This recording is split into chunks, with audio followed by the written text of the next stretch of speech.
Testing.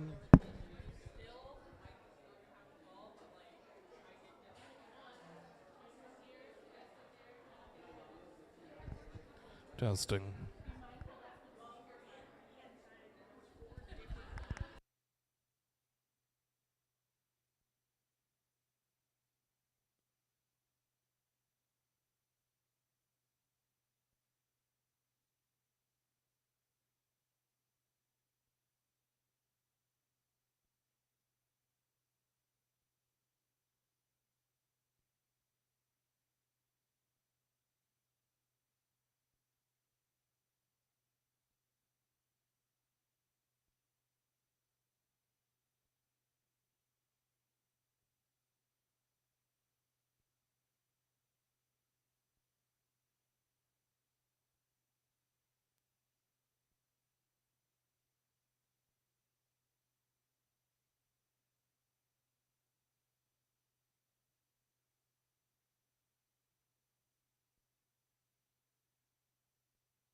We're going to start here in about 5 to 10 minutes.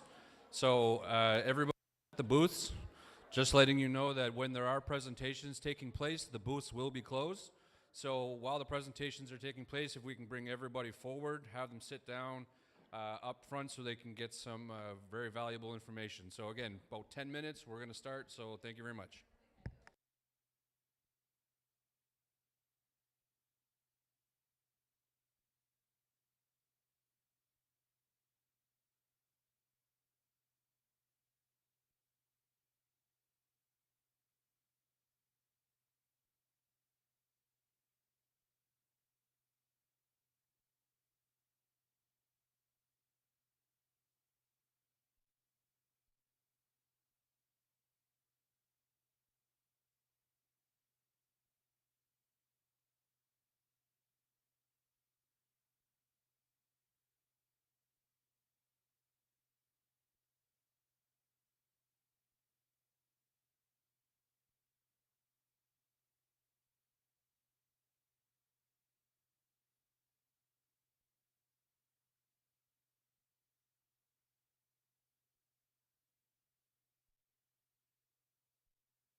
Good morning, everybody.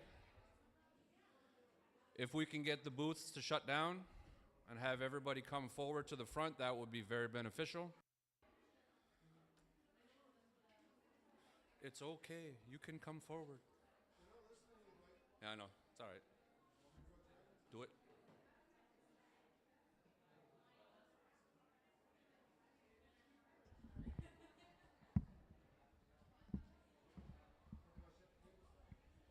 We're supposed to.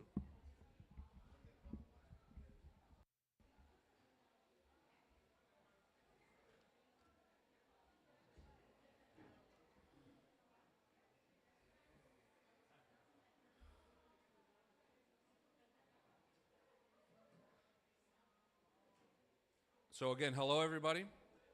My name is Michael Isaac, and I will be your MC for the next 2 days. I would like to thank everybody for coming, and I'd like to welcome all programs and services that are in attendance today and tomorrow. I would like to continue by issuing a challenge to all those present today.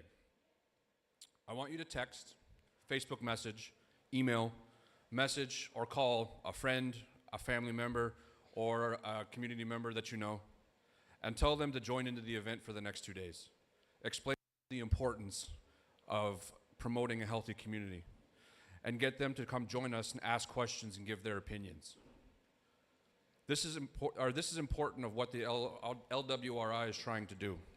We need to hear you, and this will help us move forward to bring Listuguj to a healthier tomorrow.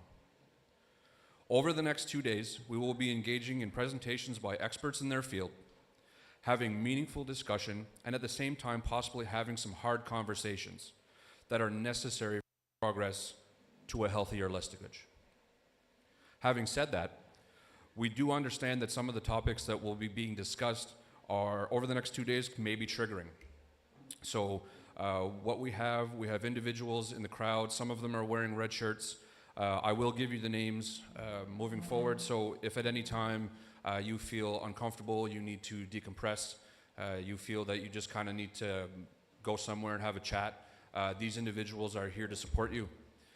Those individuals are Chad Gideon, Missy Lavoie, Michael Martin, Tanya Barnaby, Christine Metallic, and Teresa Martin. So if at any time you feel that there's anxiety or there's something that's just making you really uncomfortable, I suggest you go find these individuals and they'll be able to support you through it. We would also like to encourage everyone to take part in our survey, which you can find right here on the schedule that you have here today that are found at the front. There's also paper copies for those people who are not overly technologically great. I know some people in my family that aren't. So if you want to do a paper copy, you can. I would just scan the QR code. It'll bring you right to the survey. I will make mention that some of the information that is in the survey is going to be discussed here today. So maybe waiting a little bit to fill out your survey because there's going to be some valuable information coming through. And again, thank you again for coming with us on this journey, and we hope that the next 2 days are as impactful as they are informative. So moving forward, we are just going to go through the agenda for day one, just to give everybody a understanding of where we're going. So we are going to start with an opening prayer and a smudge by Miss Glenda Wiseout-Labilois. We will have welcoming remarks. We will be playing a video from the CEO, and we will have Chad Gideon speaking on behalf of Chief and Council. We will have a presentation from, again, Glenda Wiseout-Labilois. There will be a presentation from Health Services. Donna Vernon Metallic will be here, as well as Dr. Marsan. We will then have lunch. During our lunch break, there will be opening of booths. This is an opportunity for everybody to get as much information as you can, ask as many questions as you can, and try to get as informed as possible on all of the great services that come from our departments and directorates. Starting at 1 p.m. after lunch, we will have presentations from social services, which are Tanya Barnaby, Christine Metallic, and Michael Martin. We will then move forward to another break. Again, booths are open. Go get as much info as you can, be present, ask questions, do everything that you feel you need to. And then we will finish the day with presentations from public security, which will be Peter Arsenault and Callie Barnaby. So, having said that, I would like to welcome Ms. Glenda Wiseout-Labilowa up front for the opening prayer.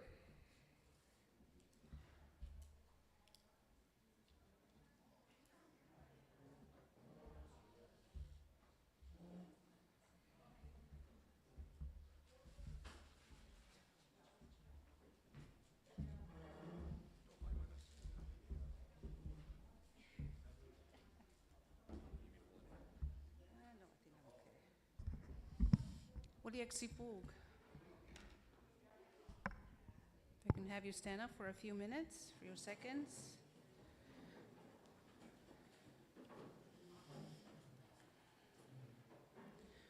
Before I start out, I had one of the girls to help out to cut out the little red patterns of material to put your tobacco ties. Many times when we go to gatherings as such, we get tobacco ties. You know what? Those prayers are not even yours. That's the reason why I want you to make your own tobacco ties. So it's going to be your own tobacco tie. So you have a little bit of tobacco there and material. And there's a sacred fire that started this morning at 8:30 that Paul Levine's looking after. So at any time, you can go outside and bring your tobacco outside. And also visit with Paul. Paul's been with us for a long time. And looking after the fire, that's a big responsibility that he's doing. So don't be afraid to go outside and have a little chat with him or bring him coffee or water. We need to look after our fire keepers. So with that, I'm going to pray in the 4 directions. Our prayers are these 4 cardinal directions that we call, and it begins with the sun. How many of you have seen the sunrise this morning? A few hands. It's important to witness the sun. When the sun rises, it signifies that brand new day. There's no other day like it, today being February 22nd, 2024, and that we're all gathered here together, and for all a common reason, and for our community. So it's very important to look at that sun. Is that me? it's like, to look at that sun and remembering that we have a new water is one of the most sacred elements that we have. We need to ask for that forgiveness the way we misuse water, to the fresh water, to the salt water, to the Iceland water, and to the water that we carry as women, that when we're ready to have our babies, the water will flow. In the east, we give thanks to the eagle. We believe the eagle, he who flies the highest and closest to the Creator, brings that good medicine back to us. And that medicine is love. And that's what we need right now for each and every one of us, for our families, and for our community. In the east, we give thanks to all children. We pray for our children. What we're doing today here is that we're paving a road for our children, so they don't have to go through the hard times that we went through and our parents went through. So we're doing this for our children today. All our grandchildren, all our own children, the children in the community. Then we move on to the south. When we move on to the south, we pray for all that is female. We have to acknowledge Mother Earth for all that she does for us. We give her thanks for the water, for the food that we have, and the medicine. We also believe, too, with Mother Earth, she gives us everything that we have on today, the very fiber of our clothes, the very chair that you're sitting on, and the car that you drive comes from Mother Earth. So we give thanks to Mother Earth for that. We also acknowledge Grandmother Moon that'll be out this weekend. The women will be getting together, putting their tobacco down for our sisters that are having hard times. So we acknowledge her. When it's full moon, the water will rise. The rivers, the lakes rise. And the water rises in each and every one of us because we are made out of 75% to 80% of us is water. And that's the reason why on full moon, we all act up, because of the energy. But it's a good time to put your tobacco down. And the women are the life givers, and they're nurturers of life. And then when we move on to the west, we give thanks to the bear. At this time, the bear is still resting. He's going to be resting until March 21st. So we try to leave him alone, let him rest. So we pray to the moose. We give thanks to the moose for giving up his life to sustain us. Also, we give thanks to the to the most of being so strong in a forest and to be able to survive. We pray for our brothers that are here today, to the Sa'amau, to the counselors, to the directors that are here today. We acknowledge our brothers. And we move on to the north. We give thanks to the elders. We give thanks to our elders and our ancestors for giving us the language, for giving us the songs and the prayers today. So we acknowledge our elders in our communities. Also in the north, we give thanks to the white bear. He has the same properties as a black bear and a brown bear that we give thanks to. So we acknowledge that healing properties. We give thanks to the white owl for being that messenger for all Sisip that gives us those messages, and to our brother, to air. And chignam ka ankwejis dan delma widajik, beidai ni gisku dan listlia bon modestan chignam ka ankwejis dan it'll get in the midijik, dan when booked away sangwan maliap to got when chicken bisun. Edward Tamadi with chigna, now say Chija Amishkis Lasin, which inquages on chignam dan it'll get in the midijik, nigga gisku nigga and delu the egg, na Edward Tamadi which ignoring no the gising with destin, not no Jimmy destin. Edway which ki sangwan o Chija Amish market make the sangwan a big seek to this and a big seek to this and a doji on the ornament in sangwan, which is depa sangwan, salway sangwan, unkumi sangwan ak sangwan and name it alado, as you mijuaji kiska de so come in the sangwan when I air. Ulali which ki gitpu kitana kitchi at niskamin wakelogin bisunabajadun tane moody acted like so kamo. Nan bisunak saftahan na edwe which nagisli bon with us nen nagisi bon modest nen chignam ka anko ejis dan it'll get in the midich so the madi which nagit po shija amich which igam so gami jwaji dan name which glau so kamuna so the madi which wegmo and moik no ni which wegmo med the way outi stegeni nan de Edward Tamadi kuchigna ebidoing chija amish step ko set kichu and kishnan ma amigo gidan dedigan we ek sangwan and bisunan dedigan we got michipshwe mi gwawule kuchigna dep ko set kichu ginan jordaman gi sangwan walali ek the way is pohon one chignam ka ankwejis wek montan little gidin the medici which igam second kwejis the name which det kisku the way which wek monkisi pohon one kwejis the little gidin the medici wek montan we booked away sangwan mari up to down when chicken pisumali up to down one little nepso koala unjana wa na so the madi which work monkey one it way which kill diam which amish will ali ki dan deligan we keep me much one dan del me chutie ki dan deligan na line e book to will ali which na it way gi sound which me desnen sio bon with desnen which kill muino which amish ki na at last min will ali nego dan deli bon we Genie will chija amish nego gidan de wek put away which is Sa'ama which is counselor which is director da name which is that kisko get away which work mon kisi po one kisi go da name would you had no balali kisi go nego dan de lebo omwe kisko dan del anno is of the dan del anno to big idea dan del anno asu de madie mi gwada make dan del mi go no tie ni kisko edwe da ma don kisi go kisi o bon with the sneni kisko te no hoti ni na mo ye do na asa the madi kuchiki wa bek wing is chugon na kisi bon with the snengisko kuchiki wa bek sisip kis chugon kuchiki ron chignam chusen walali na igni to give some opening remarks on behalf of Chief and Council, which will then be followed by a short 1-minute video from the CEO, during which time I would recommend everybody just direct themselves to the screen so we can hear and see the presentation that will be given. So Chad, you're next.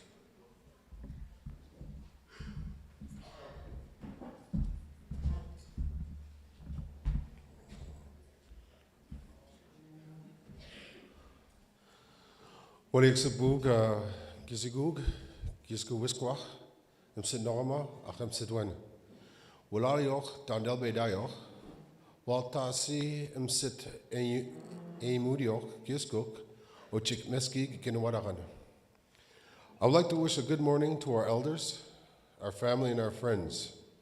On behalf of Chief and Council, it is an honor to be here today, welcoming community members to this important event.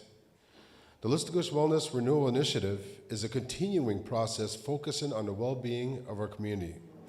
This symposium is the first of a long line of events to come for the betterment of our community. I think we can all agree that what is important to our community is its wellness and better health, mentally, physically, and spiritually. I would like to thank the committee and the community in the continuation of this process and looking forward to its furtherance. Thank you to all the programs that are here today and those who cannot be here due to the hard work they are doing. In closing, I'd like to personally say that myself in the past battling alcohol and addiction, which brought me down rough paths before as well.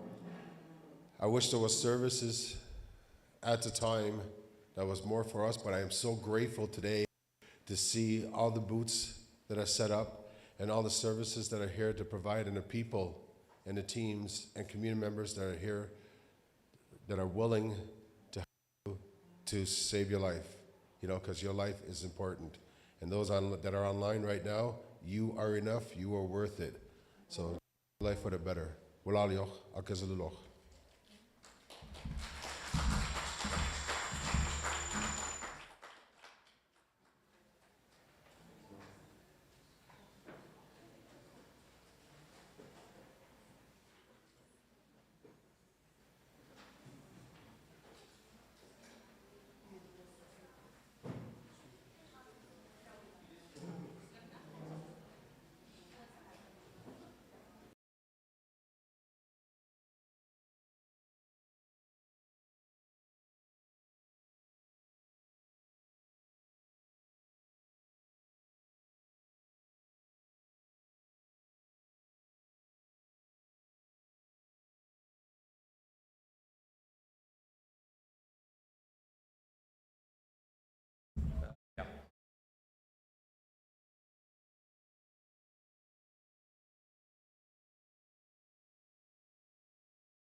Good morning, everybody, and thank you for attending today.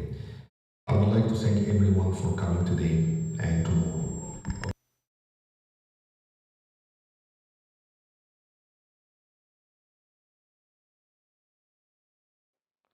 Good morning, everybody, and thank you for attending today. I would like to thank everyone for coming today and tomorrow. I would like also to thank everyone who put efforts to make this event happen. I'm really sorry for not attending in person today because I have some meeting in Quebec City. However, we are all here for one reason, to continue our support to LWRI. And one of the main purpose of today's event and tomorrow's event is to present to you what services we have in the community to support a healthy lifestyle. But the most important part of the event is to hear from you what we can add and what we can do. Thank you, Bassem. Aim for more services or to add more services to support the LWRI and to support Listuguj. Thank you. So next, we will welcome back Ms. Glenda Wiseau-Labilwa, and she will be providing us with a presentation as well.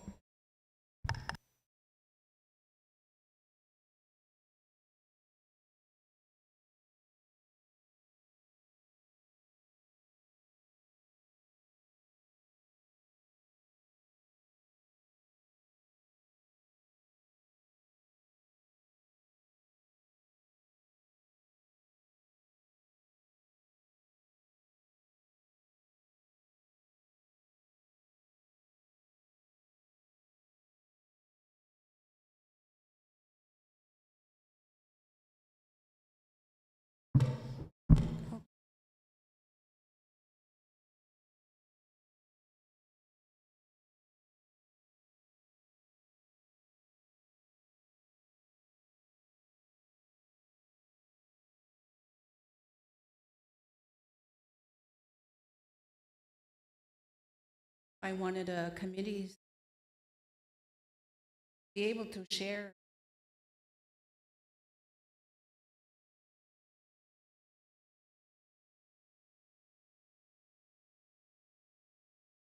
You do about 30 minutes. I said, no, maybe between 20 and 30 minutes.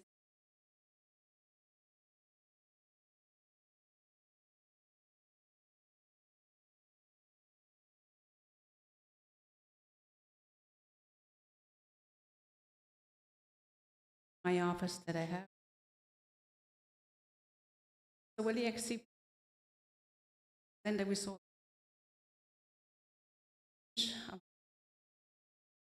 personally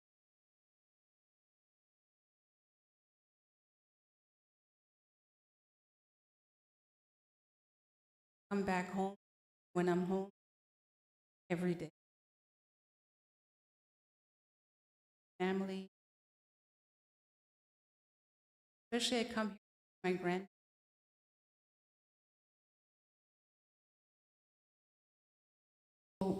I am a Megi Jew, and the reason why I called myself a Megi Jew, I worked up in Listuguj for a little while, and that's what they're called their grandmas, Megi Jew and Mi Dada. And I thought it was just something that was in Big Cove in Listuguj, but I was reading one of the books here, and they did talk about Megi Jew and Mi Dada, so I was happy with that. So it's just my granddaughter brings me a lot of joy and happiness. It's different seeing your grandchildren. It's not the same as your own children. Of course, I was happy to raise my two daughters. One's 36 and the other one's 26, but it was different. It was the first one. I had my own struggles with her, but nevertheless, they're the same. So I come from a family of 9 children. I'm the 7th child, Patrick Rousseau and Helen Clement. I have 4 sisters, and I have 2 brothers left. 2 have passed on into the spirit world, as well as my parents. I think this is the only second time or third time that I get to talk about myself. And I have 2 brothers. I often been asked to left, 2 have passed on into the spirit world, talking a little bit about the culture, but was never asked many times of myself. But I was raised here in Listuguj all my life with my parents. And I think one of the hardest things that we had gone through as a family is that my parents had drank a lot. And some people say, well, it wasn't your place to say if they were drinkers or not. But I think I'm only speaking on my half, that what I seen at home. So we've seen a lot of alcohol, a lot of fighting that went on. And this would be like 40 and 50 years ago. You think that was a long time ago. And the reason why I say it is because sometimes when, today as a social worker and when I go into the homes, that's what I see. I still see that. And I get really surprised at that, because you think, oh, that was a long time ago. It doesn't happen like that no more. But it does happen today. We still see that more so today, and not with just alcohol, but with the different types of drugs that are coming into our communities. And the other thing that I learned mostly too, a little bit more about my parents and the effects, and why my parents probably behaved the way they behaved, was a lot of this day school. I could remember my father saying he quit school at grade 3. So imagine that, grade 3, you had to be 6, 7, 8, 9 years old that he quit. But he had gone to the day school here. Both of my parents did. So it helped me understand a little bit more of where they're coming from. And a lot of times I think was with the day schools and the transitions of schools, and the cultural traditional components were never talked about. We never talked about culture. We never talked about ceremonies. The only ceremony that I know we ever went to was the church that was here. I remember going to church all the time. We all had to go to church. So I grew up facing many challenges in life that I overcame with much tenacity that had brought me the teachings and values that I established in the last few years. I have used my past challenges as tools to deal with today's circumstances, overcoming inherited trauma from Indian day school, and basically colonization at its best. And not knowing much about colonization, I see the effects. I see how it that impacted my family, especially my parents, whereas they couldn't speak English as well. My father spoke a little bit, but they had a hard time with the English language. And nobody ever talked about colonization the way it's talked about today. And I think with the Truth and Reconciliation has brought out a lot. So today when I talk about culture, I used to think we have no culture. I would ask myself, what is culture? But I realize today we did have culture and tradition. Maybe not the way we define culture today with the sweat lodge, with the ceremonies. But we did go into the woods. We did gather berries, nuts, and my father used to hunt and fish. So we did have all the meals every day, and especially on Sundays. So just getting the family together was a tradition. It was tradition to go fishing. It was tradition to go picking berries. And when after you picked your berries, you brought them home, and my mother would make jam and bread. That was tradition, and I think a lot of you have experienced that. My parents were fluent speakers of the Mi'kmaq language. That was a language that you heard on a daily basis at home. And it wasn't, I could never remember going into my father's house and saying, "Oh, Dad, it's such a beautiful day out today." We never said that. That was never, it was always in Mi'kmaq, always speaking in Mi'kmaq. And that is one of the things today as a 59-year-old person that I'm very fortunate to have my language, that I'm a fluent speaker. One of the things I do today is I try to read. I don't read and I don't write. My two daughters have gone into Mi'kmaq immersion. They're able to read and they're able to write. So now I'm learning on my own. Midway, it is hard to read the books because as a speaker, your words come out like a song. But when you're reading, you almost have to cut like a syllable after syllable. So it's hard. But I am learning, and that's my goal, is to be able. So I think that when we talked about culture and traditional and what it is to me, I think we need to redefine some of these words, like I mentioned about tradition and culture, so that people will be more comfortable to say, yeah, we do have culture. Yeah, we do have tradition. Instead of saying we don't. Because I know that was one of the words that I said, that we don't have culture. So if you can look back at your own life and ask yourself, do I have culture? So I'm asking a question out there. Do you have culture? Yes. And how? Which way?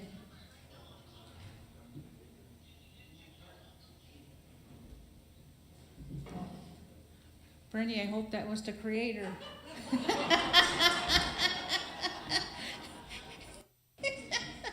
So can somebody tell me what it is culture for them?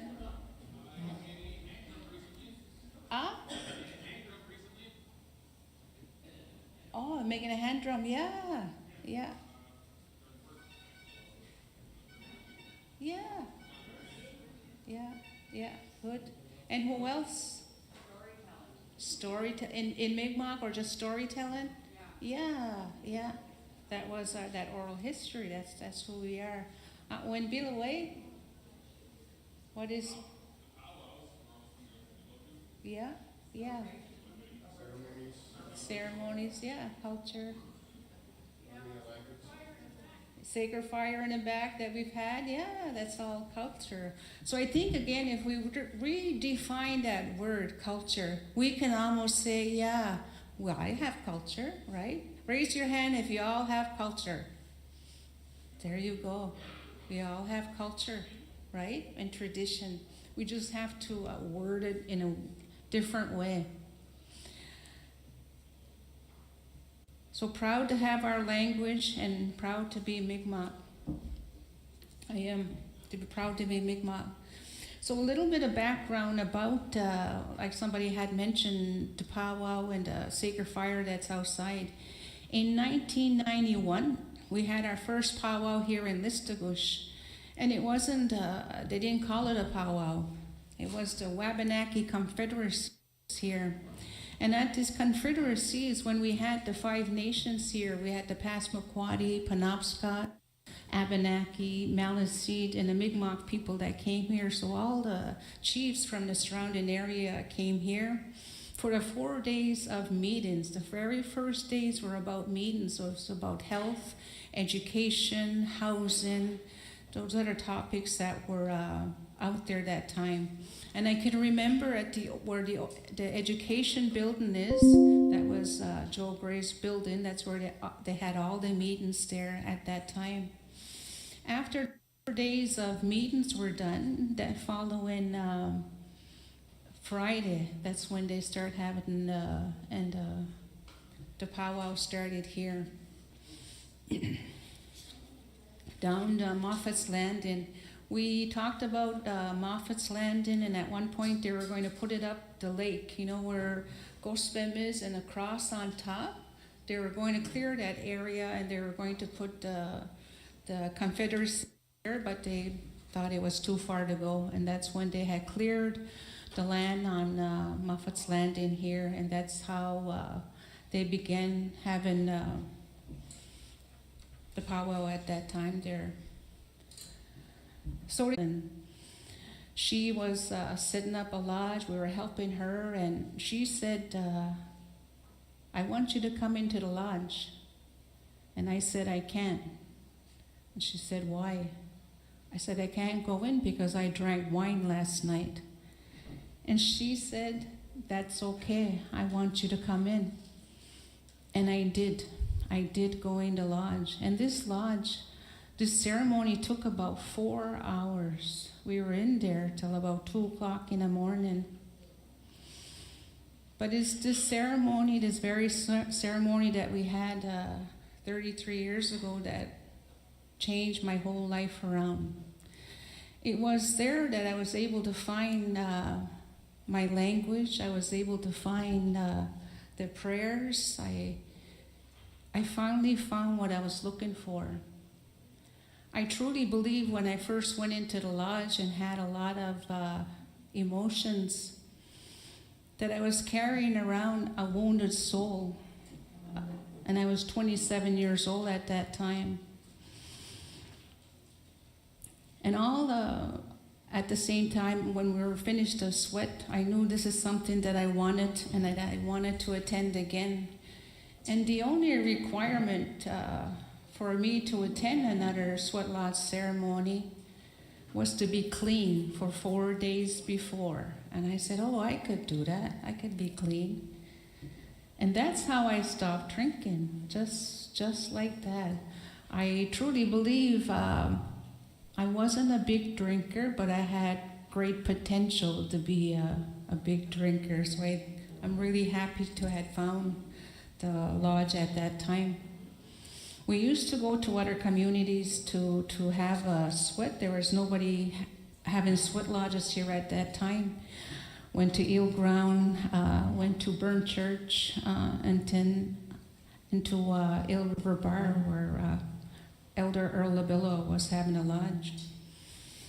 So we was there when I started going to the sweat, and the elder told me, in order for me to be teachable,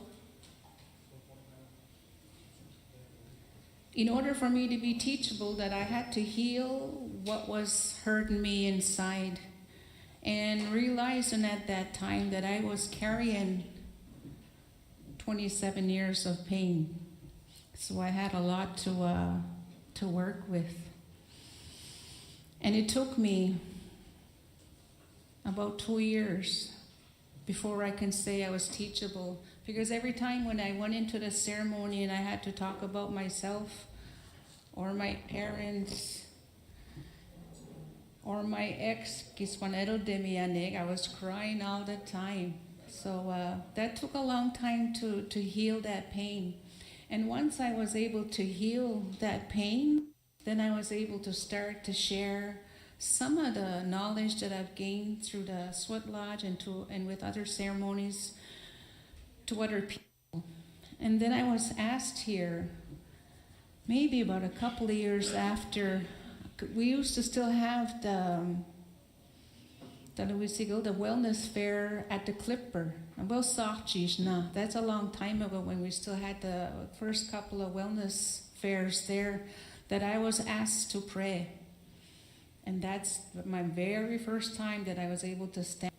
And I truly believe today that came from the couple of years that I went fasting out into the woods by myself. And today where we fast for 4 days and 4 nights without food and water. I was brought into the woods when I was 28. Never spent a time in my life in the woods the way I did. It was scary. I think I didn't sleep for the first 24 hours. I was afraid. But the elder had said that if you keep the fire going, no animals will come near you. So I made sure the fire was going all the time. A housey area. And at nighttime, I can hear the coyotes howling. I can hear cracks on the ground. And of course, I was scared. But I continued to pray. And I was left out there for 4 days and 4 nights. And the only thing the elder said when he said, if you get scared, don't run into the woods. Yeah, but I stayed up there for the 4 days. And when we first got in there to fast, there was a moose that came out. And when I finished fasting, we came across that same moose again. So we believe the moose is my spirit guide. So in the last 33 years since I started this walking this red road, I've come to understand more about my own history and about the intergenerational trauma that we carry.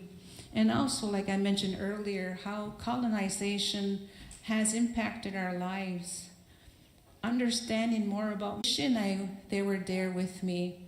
But I do know today that all I have to do is put my tobacco down and pray to my parents, and they'll hear that. I want to know more about my grandparents. I know one of my grandparents came from Bonaventure near Geskabigia, and some would say she came from Geskabigia. So I want to know more. So I need to ask, because again, the elders that we have today, they're getting older. So we need to ask these questions, because I like to know. I like to know more about my grandparents. My mother's mother died when she was only 4 years old. I know her name today. Her name was Madeleine, but I don't know anything about her. But I like to know more about her, about mother, about my grand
And again, if the majority of the time when a client comes to my office, they've been to counseling before, or they're coming to me because they want to have a more of a traditional or cultural perspective, meaning the medicines that we have, or if they want to have a sweat.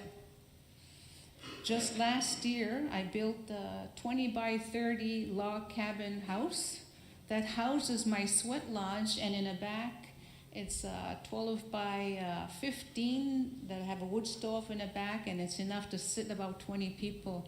Really nice place. We don't have to be in the elements anymore of the rain and the snow that we have here. So I'm able to do that, and I'm really happy to be able to provide that kind of a safe place for the people that do come.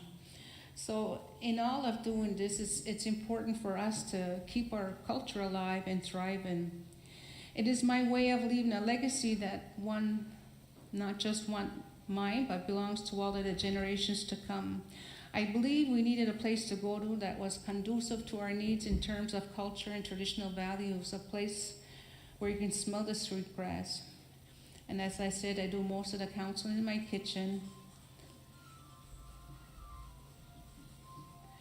And that we can have ceremonies now, and it doesn't matter what weather but we can weather the storms. We have ceremonies throughout the year. We also, in the last month, fasted out there. We fasted for 2 days.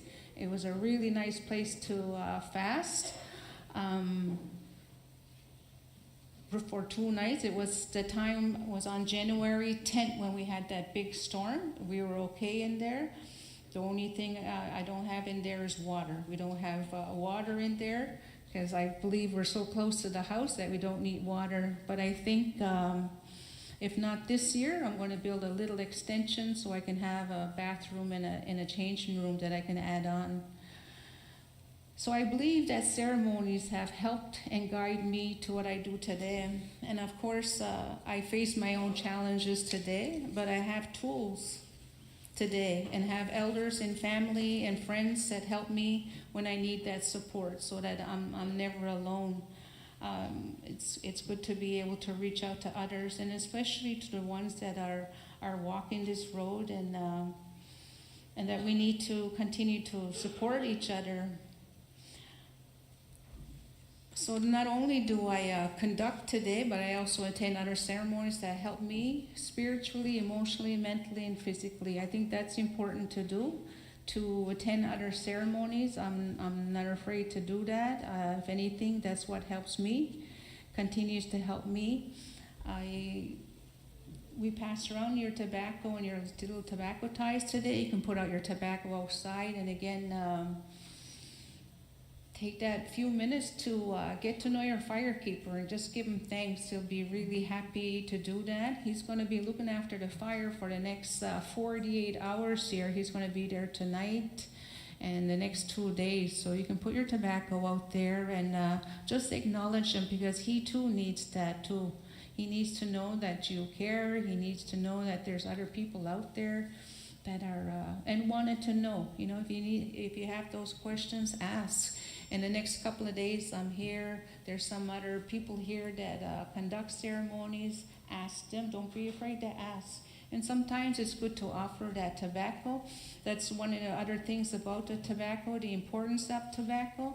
Tobacco is like our payment that goes to the Creator. It's not coming to us. It's for acknowledging their ancestors that are here. And that are all helping us.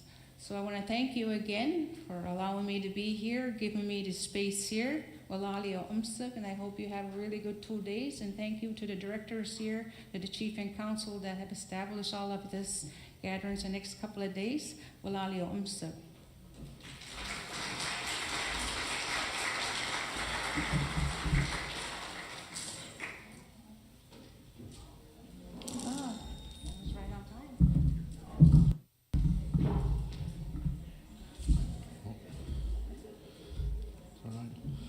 So as we move forward, if everybody's heard throughout the time that we were here, if you could please mute your cell phones, just out of respect for those who are presenting, that would be fantastic. So thank you very much. I appreciate that. Our next presentation is Health Services. It will commence with Donna Vernon Metallic, and then Dr. Stephanie Marsan will be following her up. So I'd like to welcome up Donna to come and give her presentation.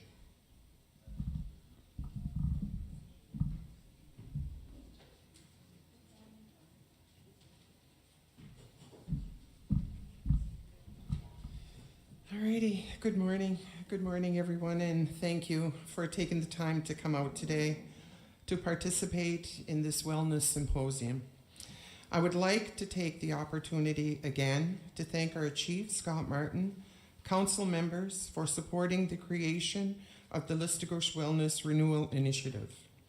It is through the combined efforts of all the community resources that we can see a meaningful, positive change in the mental and physical health outcomes of our members and our community as a whole. I'm grateful for this chance to provide you with some of the highlights of what's happening through the health center and to address community wellness that further supports the Listuguj Wellness Renewal Initiative. Going back as far as January of 2011, we took a hard look around our community to determine what the focus of our health priorities should be. Back then, we identified addiction as our #1 priority. We began to seek funding with the goal of expanding programs and services to address substance abuse and misuse for drugs, alcohol, medication, and gambling.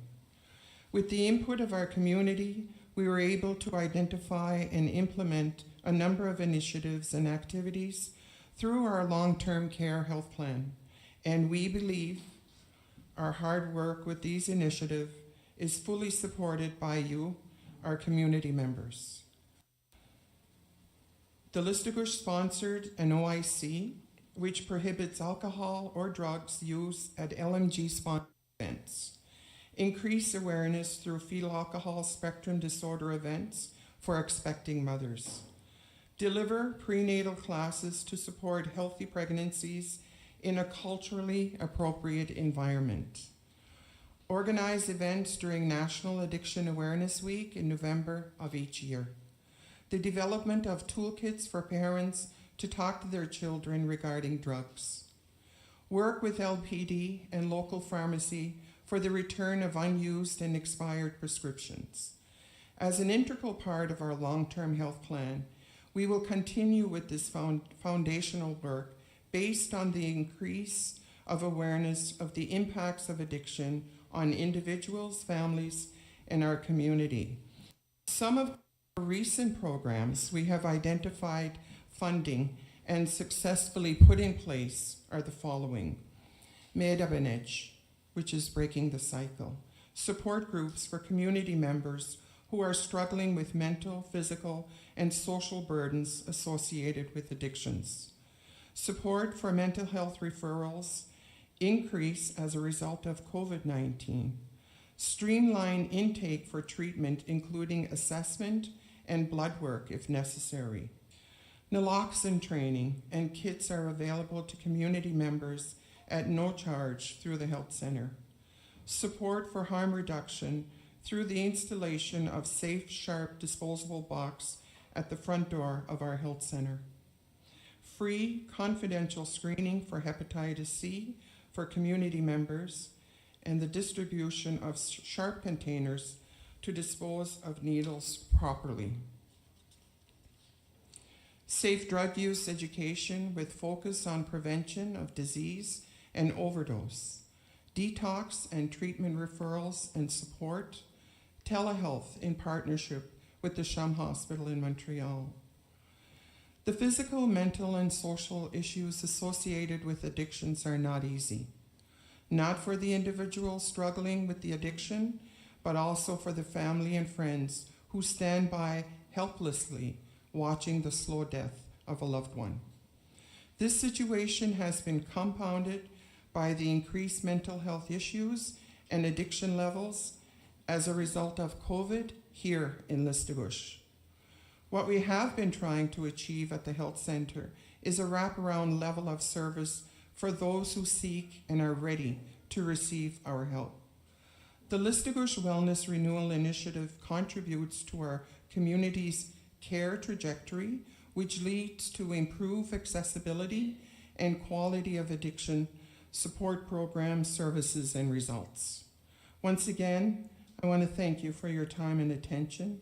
The team at the Listuguj Community Health Center is committed to improving the overall health and wellness of our community members from cradle to grave.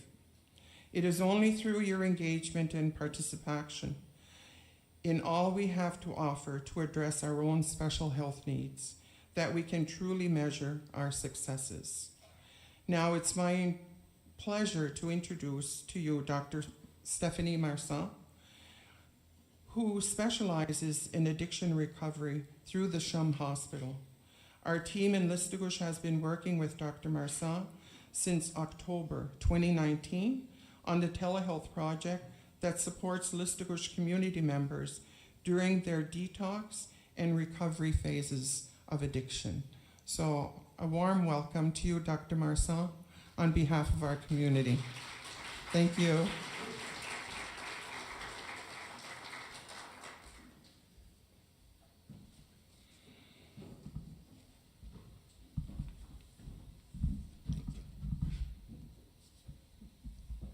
Thank you, Donna. So thank you for inviting me to come today. I'm accompanied by Joanne Sincere, who is... Whoop.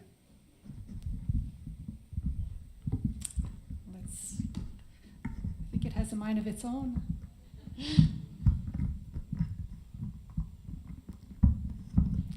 It'll be okay. Well, can you still hear me? Okay.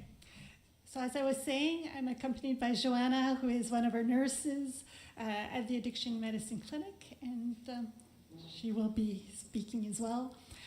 So we thought we'd talk to you a little bit today about, well, especially the opioid crisis, but substance use in general and harm reduction strategies. And we were here perhaps a few months ago in the fall and gave this talk, and so we're asked to give it again. So my apologies for those who heard it before, but we tried to change it up a bit. So perhaps I can tell you a little bit about our services. So we work at the Addiction Medicine Clinic at the CHUM, which stands for the Centre Hospitalier de l'Université de Montréal, so the University of Montreal Hospital, which is in downtown Montreal. We specifically work with the adult clientele. We have an interdisciplinary approach. There's physicians, nurses, social workers, occupational therapists, psychologists. And we have an outpatient clinic where we'll do evaluations, we'll do Hep C treatment, detox, opioid agonist therapy like methadone and Suboxone. We have an inpatient detox for people who are at risk of medical complications when they go through withdrawals. And we also have a consultation liaison service. So for anyone who is admitted to the hospital on any unit, including the emergency, they have withdrawal issues, and we're there to support them. We also offer a phone consultation service so that anyone across the province who has questions about withdrawal management, we will take their call 24 hours a day, 7 days a week. So as I mentioned, our outpatient clinical services will do evaluations of substance use, treatment for opioid use, Hep C treatment, withdrawal management, and so on. And we do have specific services for Indigenous clients. So really we have rapid access that's really dedicated to facilitate access to services for clients who live in urban areas, but also in communities. And we've been really, as Donna mentioned, we're very excited to be working and offering services with the community health services. And perhaps what I can say is that since that we started the telehealth program, we have followed close to 25 clients in Listuguj. At the present time, there's about 16 clients that we are following with the team at Health Services, but about 25 in total. So perhaps just to give you a little bit of an overview of what we'd like to talk about today, we'll talk about addiction as a chronic disease. We will want to really demystify opioid addiction, explain the different treatment strategies, talk a little bit about stigma, because there's a lot of stigma associated with addiction. So we want to talk a little bit about that and explore the different treatment strategies that are available. Perhaps before we start, I just want to take a few minutes to talk about the different substances. They're usually just, separated into different groups. We have the depressants, like opioids, benzodiazepines like Xanax, Ativan, Valium. We have alcohol, GHB, solvents that, when you use them, they really depress the nervous system. We also have stimulants, which include speed, cocaine, caffeine, crystal meth. And then we have hallucinogens like LSD, but even cannabis is known as a hallucinogen at high doses. Now, I was asked to talk a little bit about stimulants because these are substances that are starting to really creep up quite a bit, and we're seeing a lot of effects that are caused by these substances. So when we talk about stimulants, like I said, cocaine, crack, speed, and crystal meth. And so in terms of short-term effects, usually when people take them, it's to feel more awake, have more energy, it depresses the appetite, people will start breathing faster, it can cause a high blood pressure, the heart will go faster, and it can, at higher doses, cause very erratic behavior, paranoia, even violent behavior. But in terms of the long-term effects, that's where we get really concerned. It can have permanent damage to many of the different organs in the system. The high blood pressure can lead to heart attacks, to strokes, and even death. And I know that what we're seeing in Montreal is we're seeing a lot more heart attacks, a lot more strokes in the city due to mostly crystal meth, which is really having a strong effect. But I understand that this is maybe something that's also happening in your community. So a lot of the heart attacks and strokes that are happening in younger people are usually caused by stimulant use. And how can you tell if a person is intoxicated on stimulants? They'll be more agitated, they'll have dilated pupils, they'll have jerking movements, like uncontrollable movements. They may be clenching the teeth, they may be scratching their skin. Many people who are using on a regular basis will have sores, and so they may start picking at the sores on their skin. They have a sensation, many complain that they have a sensation of bugs crawling under the skin, and usually that's because of the stimulants. And let's talk about opioids, because we are living through an opioid crisis right now. When we talk about opioids, we're talking about heroin, but we're also talking about dilaudid hydromorphone, oxycodone, Superdol, morphine, fentanyl, and methadone, Suboxone. All of those are opioids, so they're in the same family. And so they're known as depressants. They slow down the part of the brain that controls breathing and coordination. And they're usually used for pain control, but in the last 10, 20 years, they've been used for much more than that. And as you know, they're highly valued on the illicit market. OxyContin and Purdue, and there's a lot of documentaries on Netflix as well.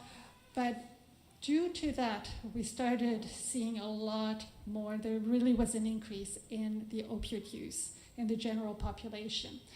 But we really started to see what we call the opioid crisis really creep up in 2016, where really we kept hearing about it more in British Columbia, where it was a huge issue. We were told it was coming our way, but thought, it's really a Western part of the country thing, and we should be okay. But unfortunately, a few years later, it really started coming here. So as of 2022, there was really an increase in overdoses due to opioid use. So it had increased to over 7, almost close to 8,000 deaths in a year in 2022.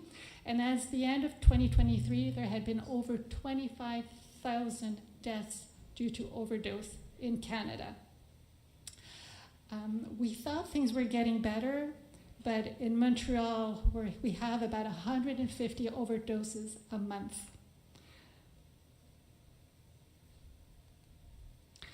And one of the reasons things are getting worse is because of fentanyl. So fentanyl is a synthetic opioid, so it's produced in the lab, and it's 50 to 100 times more potent than morphine.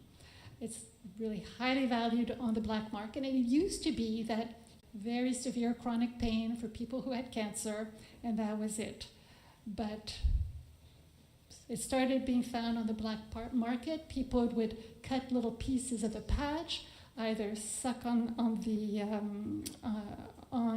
the patch to try to get some of the medication. Others started to smoke it, and slowly but surely it started to become a thing. But the patch is complicated to use, so we started to see in 2010 pills that were being imported from China, and they were being found on the black market. And later on, we started to see more illegal labs in Canada making the fentanyl pills themselves. And with the fentanyl, there were, every year we're seeing new and different substances. There's now carfentanil, which is about 100 times more potent than fentanyl. So just to give you a bit of an idea of, in terms of the relationship, these are all equivalent doses. So with heroin, you have perhaps 1,000 grains of heroin. With fentanyl, you have maybe 50 to 100. With carfentanil, there's only 1. So you can see when you're making these pills in illegal labs, these are not pharmaceutical companies making it with very strict protocols. They're making it in a lab themselves, just with a small balance. So you can see that just 1 extra grain of fentanyl can kill. And so these pills are made a little bit,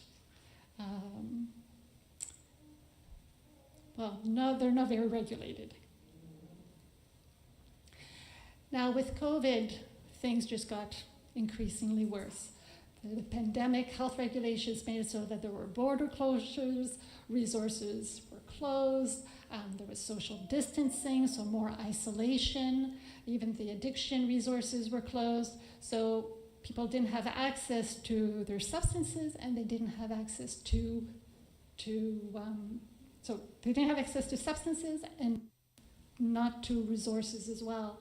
So they were kind of left on their own. And so we started seeing a lot of different things happen.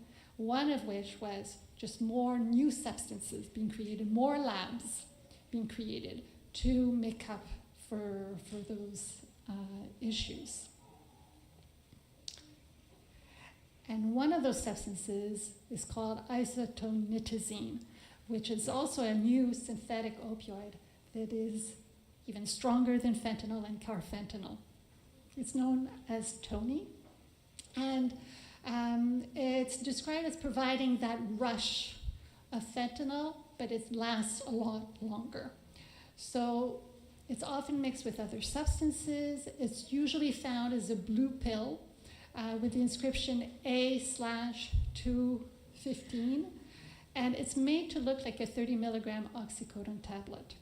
And the other thing to know is that it's not detected in the usual fentanyl testing strips. So just to give you an idea, these are the kind of pills that are out on the market right now, on the illicit market. And they're not being told that this is isotoniticine. They'll say that they're dilaudid, or that they'll say they're fentanyl pills. So we don't know what's actually being found on the illicit market. And that's why there are so many overdoses, because you're looking for dilaudid or morphine, and you may be getting fentanyl or even I'm having a hard time saying it this morning, isotonitazine, or it could even be another new substance, because every year we seem to be, always finding some new substances. So what is it about opioids that kill? Because we're seeing so many overdoses. We know that what's out there is really strong, and that people are developing high tolerances, and things are stronger and stronger. We're seeing more overdoses and more deaths. So what is it? Why is it that people are dying? So in our system, we have receptors in the brain, on the heart, they're everywhere on the membranes of our organs. And some of those receptors are opioid receptors, so that when you take an opioid, the molecules will attach to those receptors and you'll get an effect. So for example, if the opioid molecule attaches to a receptor that's on an artery, well, what it will do, it will actually dilate the blood vessel, and so you'll get low blood pressure. If the molecule goes into the gastrointestinal tract, what it'll do, it'll actually cause the GI tract to paralyze, and so you get constipation. So, and those are all side effects when people are taking opioids.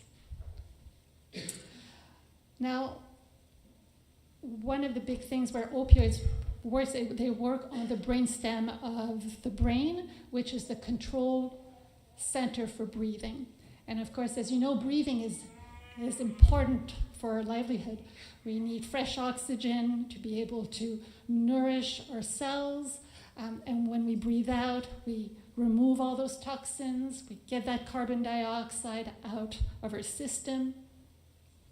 Now with opioids, all of that isn't working anymore. So we're not breathing in as much oxygen, so we're not nourishing our cells, but we're also not getting rid of that carbon dioxide, which is a toxin to our cells.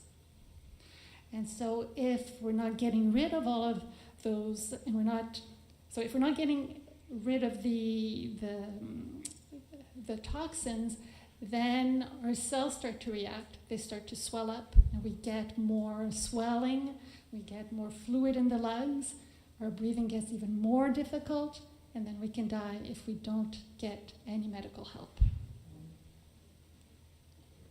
So how can you tell if somebody is going through an opioid overdose? There are some telltale signs. So there can be very shallow breathing, or they may not be breathing at all. Their lips will be blue, their fingertips will be blue. They might be drowsy or even unconscious. There'll be some dizziness. They may be confused and not exactly know what's going on. You may hear some choking sounds, some gurgling sounds. They may be snoring very loudly. Their skin will be cold and moist.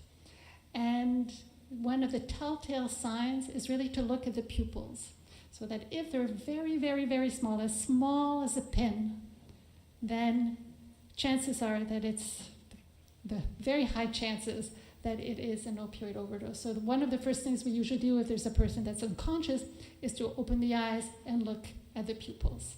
And if they're very small, we would give an naloxone. And we'll talk a little bit about that in a few minutes. So who's at risk of an opioid overdose? Actually, anybody who takes opioids. Not just people who are using substances and who have a dependence, but anybody who has a prescription is at risk. So a person who's never taken them before and has surgery, dental surgery, and is given a little bit of morphine, they're at risk of an overdose as well. Anybody who, but there are some people that are at higher risk. So people who are prescribed high doses, people who have liver disease or kidney failure, because these are organs that help to metabolize those medications. And so if they're not working well, then you're not getting rid of the medication. It can accumulate in your system and you can have an overdose. People who take many different medications, well, that can also be an issue. Older people are also at a higher risk because the organs are not working as well. People with psychiatric illnesses are also at a higher risk because if their mental health is not being treated and is unstable, they may not have enough insight to realize how much they've been taking. And what's also important to know is that anybody who is taking opioids on a regular basis and then go to the hospital or is temporarily incarcerated, so they stop their meds or they stop their usage for even 2-3 days at a time, they are at a high risk of overdose. Because as they leave the hospital, or they leave the detox, or they leave the jail, when they come back into the community, they will most likely relapse, and their tolerance will have gone down. And so if they go back to using the same dose as before, they will overdose. So it's really important. One of the first things we always tell people who go to detox or who have been incarcerated, who have been hospitalized for a number of days, is if they stop using or decrease their use for 2 days, just 2 days, they can't go back to using the same amount. So we do a lot of education about that because most of the overdoses are caused by that. Now, it's not everybody who uses opioids or who takes substances that have an addiction. Most of the time, most people, when they're using, it's non-problematic use. So it's a person who drinks a glass of wine from time to time, we could say it's non-problematic use. They drink maybe once a week. They have a glass of wine with friends. That's non-problematic. It's more recreational. We talk about beneficial, for some, having a coffee, a little dose of caffeine in the morning to get the day started. It makes them a little more awake. That can be helpful. It's not problematic. It's not having an impact on on themselves or on their environment, so it's okay. But it becomes what we call problematic use when people are using more regularly and it's starting to affect it's having an impact on their life or their surrounding. And it becomes what we call a dependence, an addiction, or a substance use disorder when we're using and it's becoming a compulsion. We can't stop. We're obsessed. We use despite the fact that it's having a negative impact on ourselves, on our family, on our environment. And so addiction has many different causes.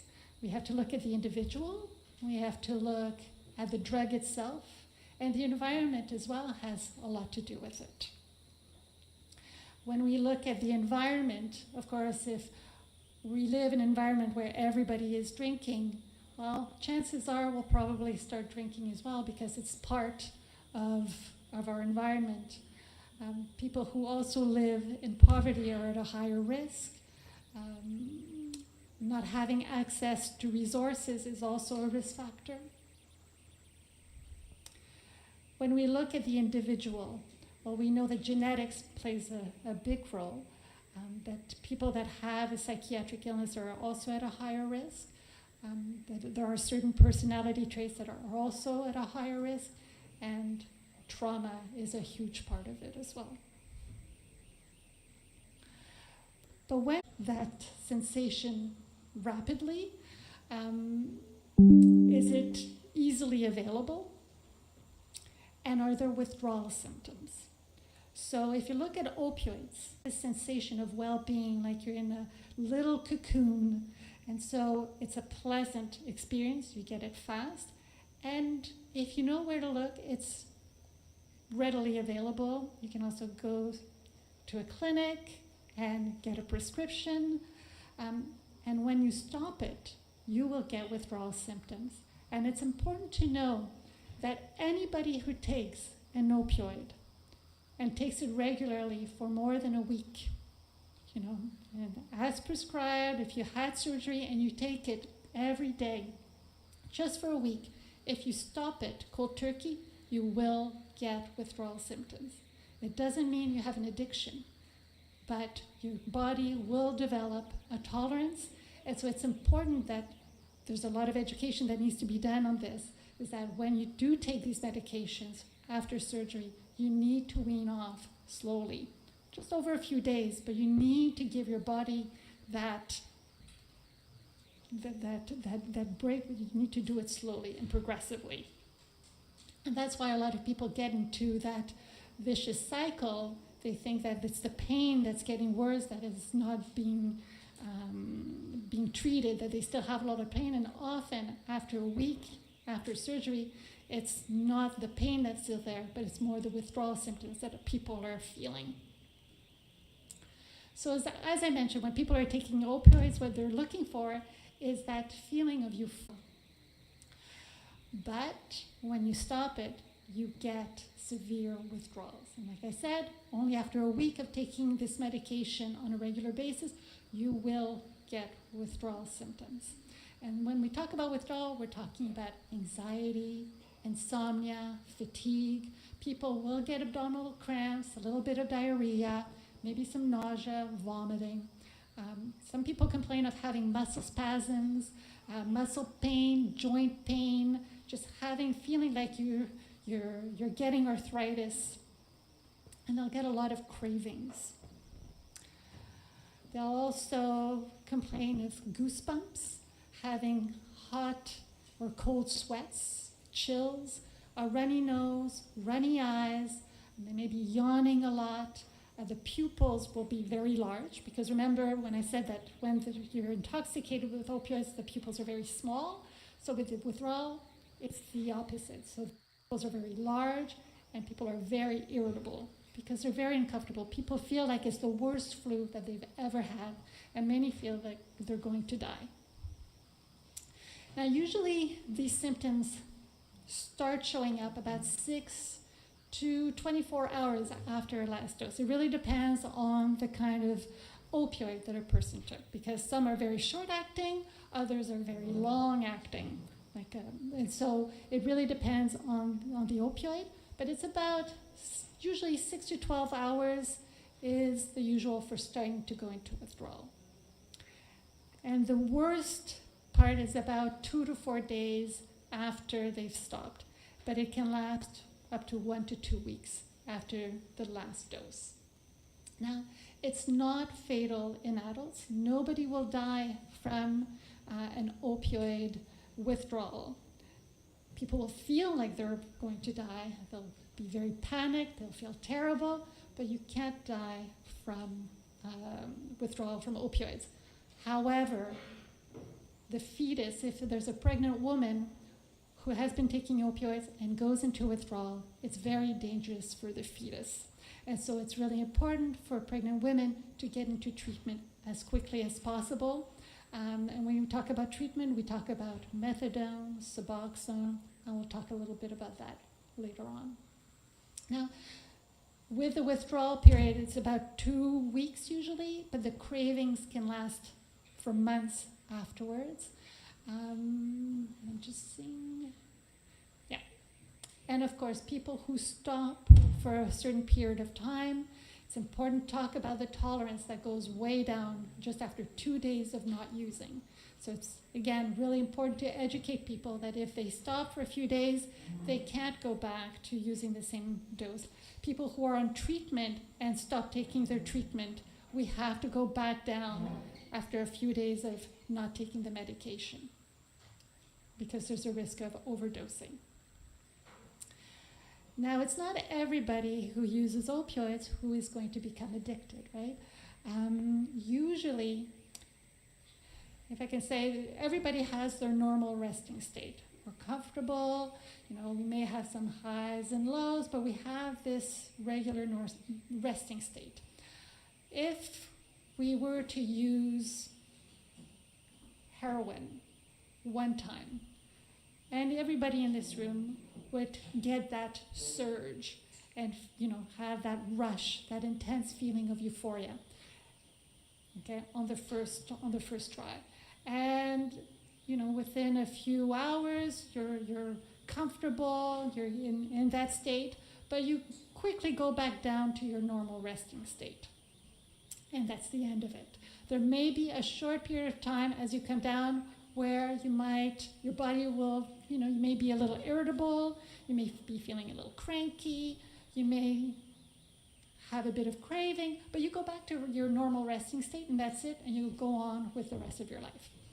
But for some people, when they start using on a regular basis, that normal resting state doesn't exist anymore. And actually, they're in a constant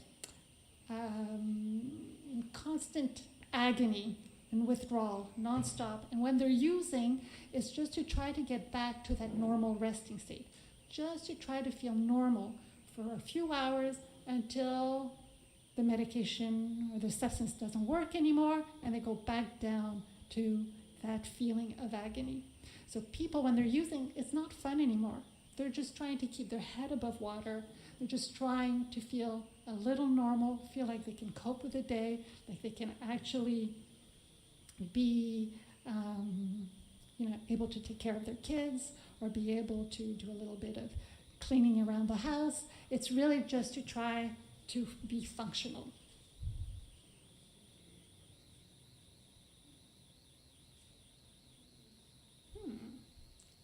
I must have pressed the button.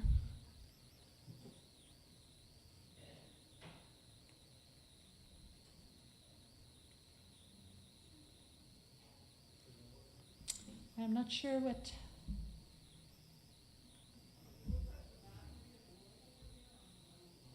Oh, the battery's not working?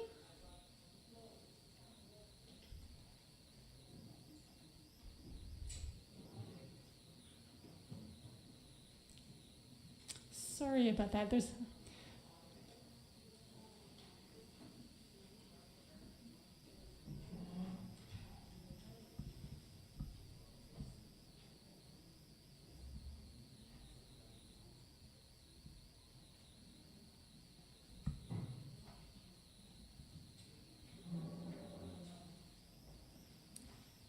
I don't know if you want to take a 5-minute break while we're trying to figure that out.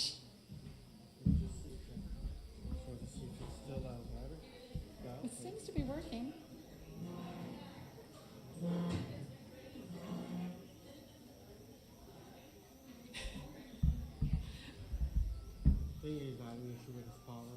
Okay.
Yeah. All right, ladies and gentlemen, just real quick, we do have some door prizes that we're going to draw. They are 2 baskets of groceries, which with the price of groceries are all valued at like $9 million. So if we can get Cecilia Arsenault and Charles Basque, you are the lucky winners of the first 2 grocery baskets. So come on to the front, okay, and we can go and do that. Thank you.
Ladies and gentlemen, we are ready to continue, so if everybody could find their seats again, Dr. Marsan will continue.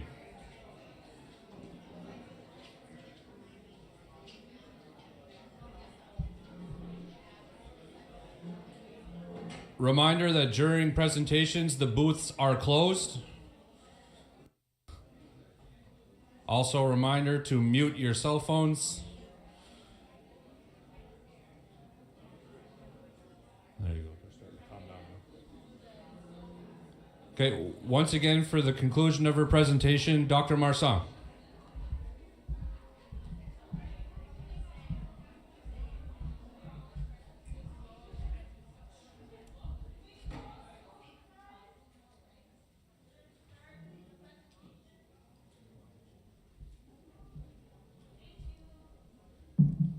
So welcome back.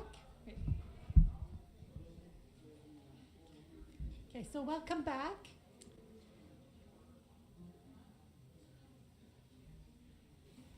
So perhaps I can just spend a little bit of time on what addiction is all about.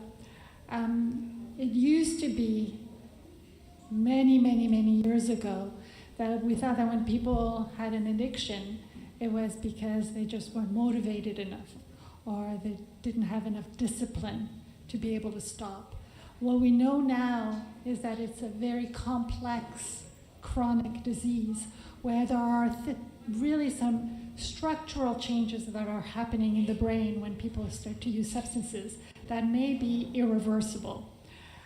So when we talk about a chronic disease, we're talking about a chronic disease just like asthma, like diabetes, like high blood pressure. So there's going to be times when we're taking our medications, we're doing the treatment, we're doing well, and there's going to be times when, in periods of stress, we may not want to take those medications. Those side effects are really tough to deal with. So we may kind of stop taking the meds. We may stop going to treatment, and our disease may start to not go well, and we may go into a relapse.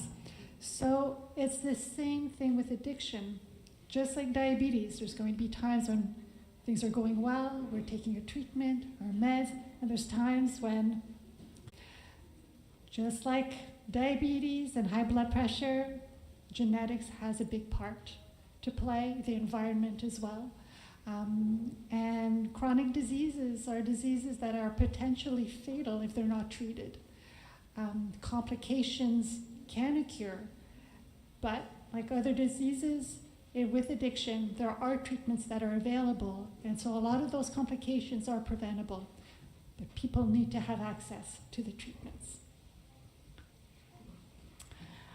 Now, in terms of treatment, we have to, it's really an individual approach. We have to meet the patient where they're at. If, for example, a person wants to stop, but they don't have a place to live, they don't have any money, they don't have food, it's going to be really hard to stop using at the same time. And there's really there's so many things. At one end, there's what we call abstinence, and at the other end, there's harm reduction. And so there has to be many different treatments, different approaches that are available, because everybody's going to be at a different place in their recovery. When we talk about abstinence, we're talking about, completely stopping all substances. And we're seeing it as drug use is a problem not only for the user, but also for society. And so the aim is to have a society without drugs.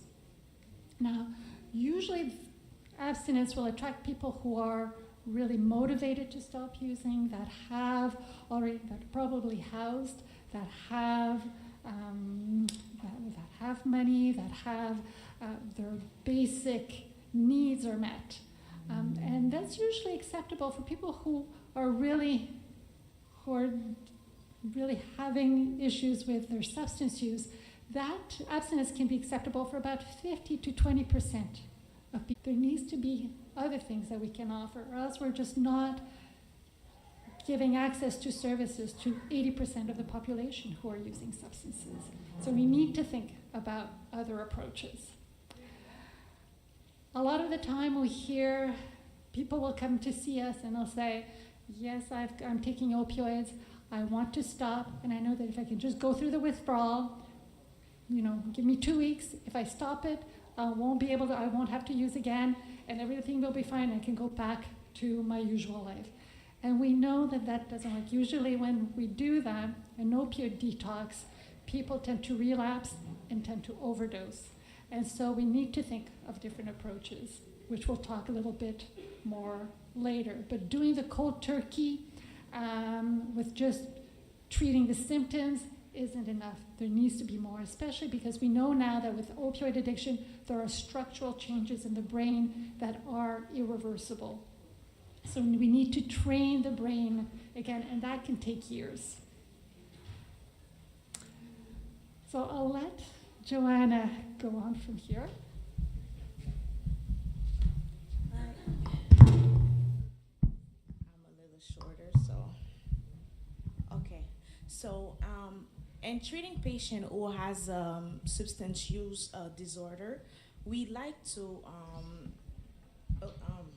recommend the harm reduction approach. A society without drug might be the utopic ideal, but we have to manage rather than to exclude. So any program or policy designed to reduce drug-related harm without requiring the cessation of the drug use, intervention may be targeted to the individual, the family, the community, or the society. So it's an evidence-based and pragmatic approach, which is the harm reduction approach.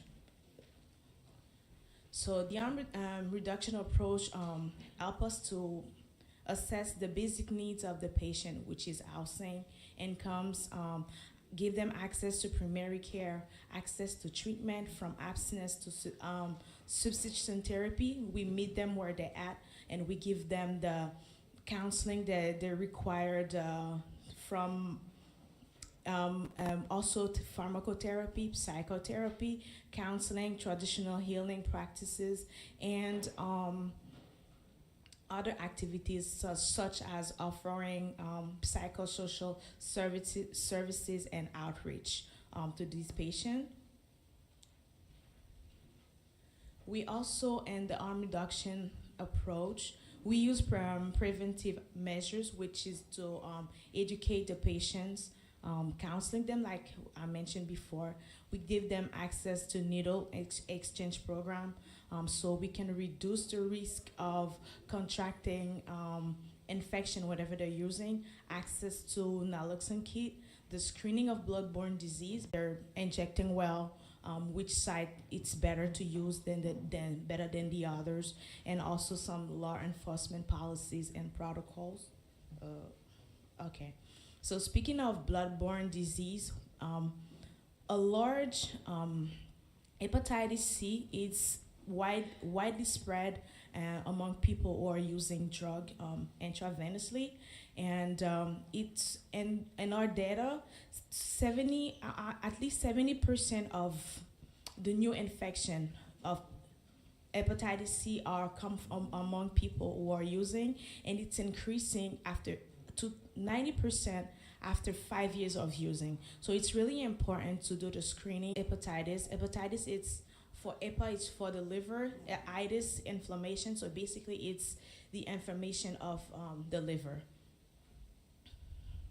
So there's many causes of hepatitis, which can be alcohol, obesity, or even medication. But the hepatitis C, it's caused by the virus C. It's a blood-to-blood contact, and the sad thing is there's no vaccine to prevent the hepatitis C, contrary to the hepatitis A and B, which you can have a vaccine for, but there's no vaccine for the hepatitis C. So what are the risks? Borrowing or treating any equipment, needles, the cups, any equipment that you're borrowing or trending. Also getting tattoo or piercing from unsterile equipment, because the blood can remain into this equipment.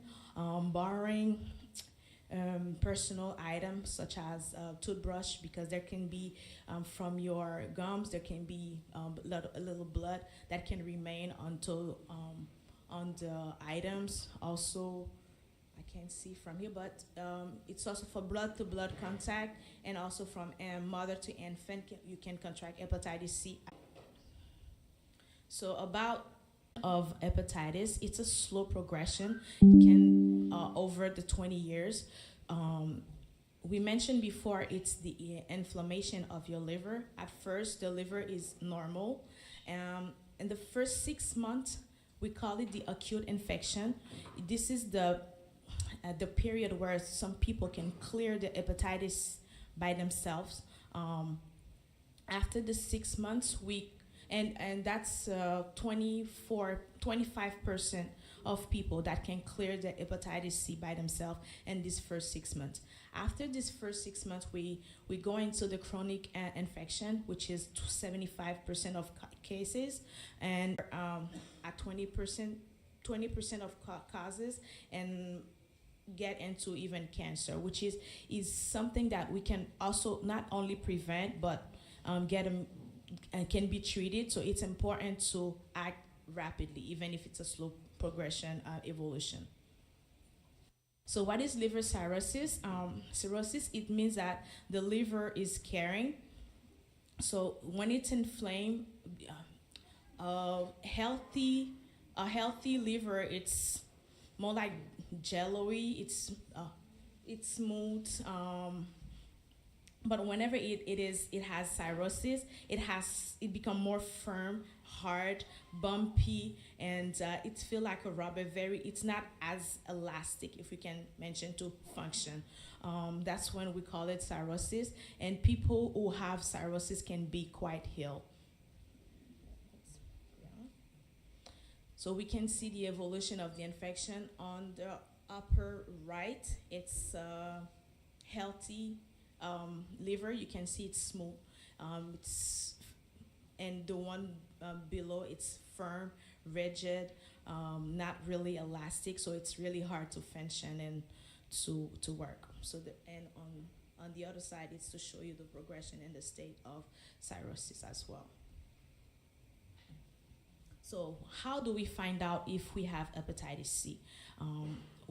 One test that can be done is the antibody test. The antibody test will only inform us that that person was in contact with the virus, but that doesn't tell us that that person is actively infected with the virus.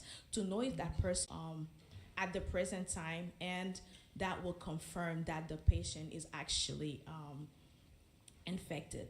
The thing with the antibody test, it will remain positive throughout the life. It's just like the memory cell of your body that will tell us that this person was in contact with the hepatitis C before, but that doesn't tell us if you are actively infected.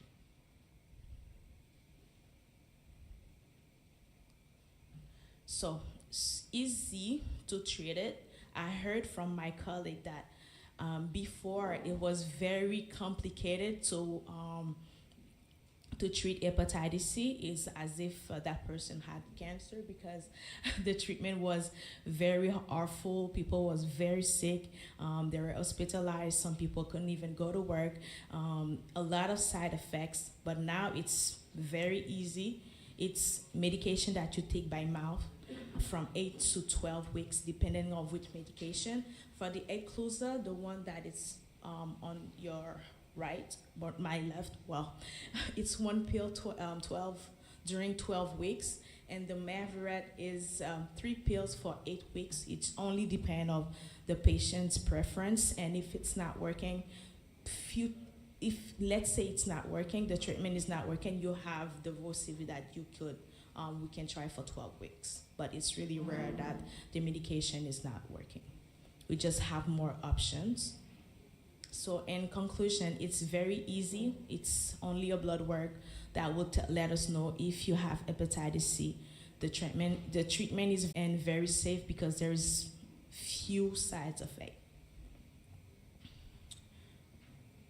So in the harm reduction strategy, we also, this is when I said that we counseling the patient on where it's really safe to use. In green, it's where there's a low risk.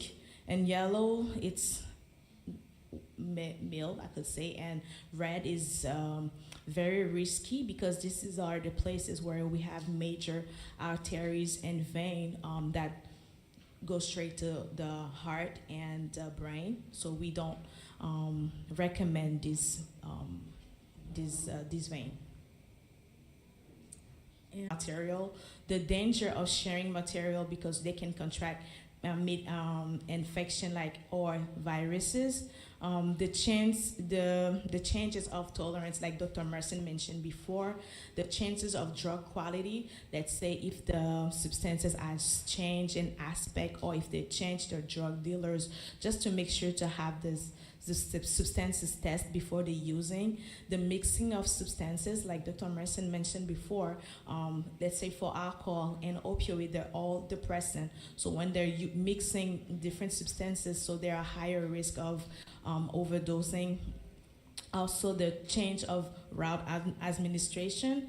A patient who used to use by mouth, if they start using by intravenously, it's more dangerous. So we increase their awareness concerning this different route of using, to not use alone, because whenever they use alone, let's say someone is overdosing, at least someone can give the naloxone just to make sure that it is safer, and what to do in case of an overdose, which is we give also training about the naloxone kit and access to the naloxone kit.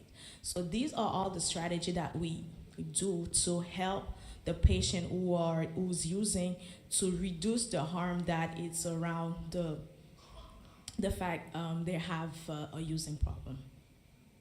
So these are the kits that we serve whenever we're giving material to our patients. We won't go in detail. We won't go into details with the harm reduction materials, but if you're interested in learning more about this, and you can come to our booth and we'll go through all of that with you. Exactly. Same thing for this one as well. This one are for the smoking kits.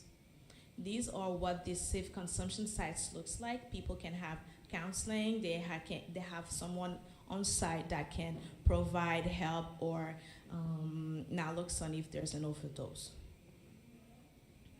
Now we're talking about the safe supply. The safe supply, it's a strategy that is using, because we are well aware that on the black market, there's a high risk of the medication to be contaminated. Thank you, contaminated. So whenever we are giving the treatment to the patient, we just want to make sure that whatever the patient is taking is something that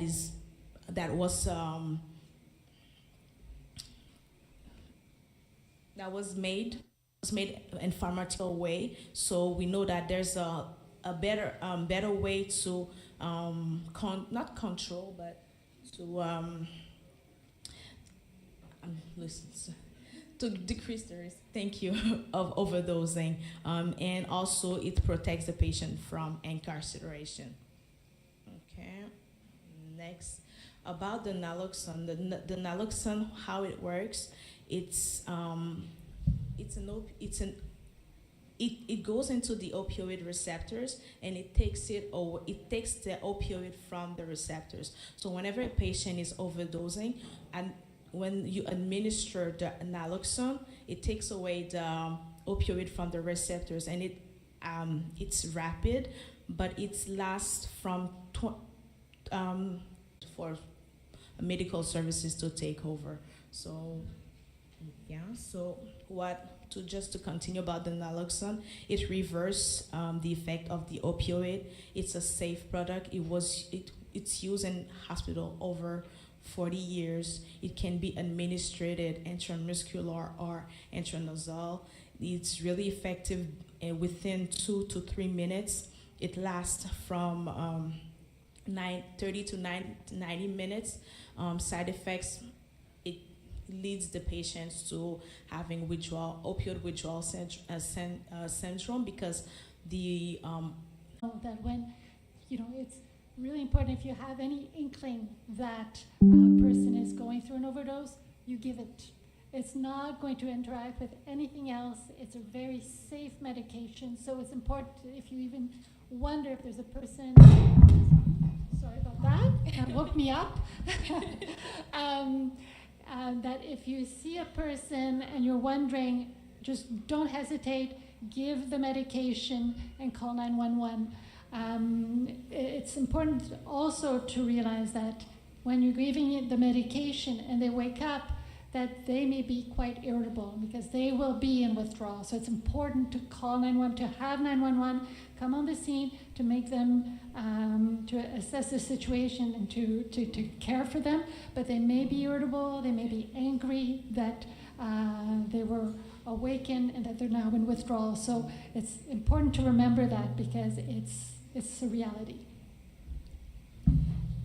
So the naloxone it's only effective on opioids. So let's say someone is on speeds or any other substances, it won't be effective because it's not opioids. But just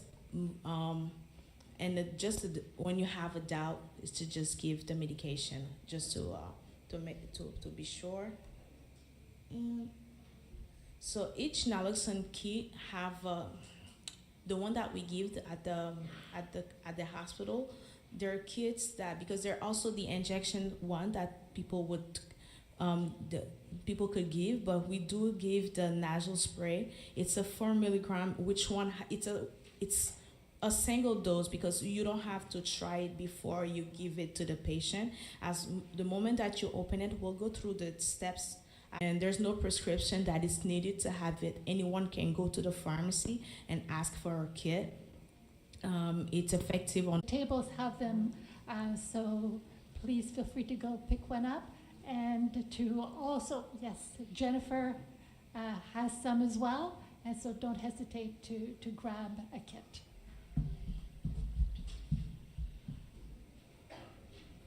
So it's basically the naloxone, the spray that I was talking about. It's a one dose. So we have the Good Samaritan law that protect us to help someone who you think that is overdosing. That gives you the right to give primary care or to give the naloxone kit that will protect you, let's say, for breach of condition, pretrial release, probation orders, or any conditional sentences or parole. That was done in May 27. The law provides legal protection to anyone who experiences or witnesses an overdose. So that gives you the right to help someone that's in need. I keep bumping. I think this law really stems from the fact that people were really afraid to call 911 because they were afraid that they would get arrested if there was drug or substances around the person who was overdosing. And so it was really keeping people from calling, and we really wanted to make sure that people felt safe and that people did get the help they needed. So this is why this law is in place. It's really to protect anybody who's on the site, even if there's drugs, if there's, the equipment, it doesn't matter. People will not get arrested because of that. It's important to call. Awesome. So, let's say we suspect that someone is overdosing from opioid. First thing to do is to call that person vividly, loudly. You talk to them. You call them by their name. You call them by their names just to have a response. If you don't have an oral response, you go and rub their chest very strongly just to see if they respond to pain. So we call the name, or we rub the chest just to have a response. Afterwards, let's say we don't have a response, it's important to call 911 because we are witnessing that someone is not okay, and you need to, even before you start doing anything, just to make sure that you have a backup, someone that is coming to help you while you are giving first care to someone who might overdose.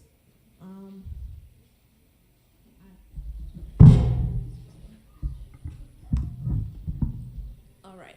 So afterwards, I say we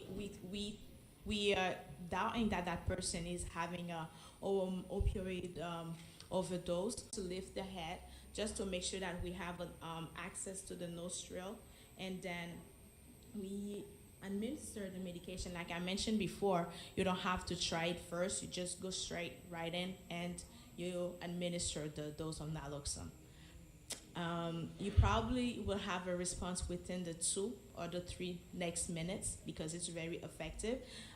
The patient might be in withdrawal, let's say if they were using opioids. So it's important to reassure. Okay, let's say that person was not mobile forward in the presentation, but let's say that person is not responding. So we can start doing chest compression if you had training for it.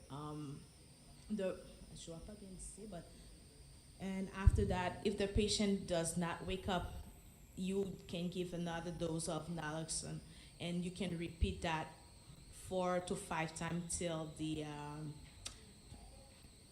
ambulance come. Yeah. First responders, thank you, come. And when the person wakes up, we put it in recovery position. Make sure that the face and the mouth is not on the floor.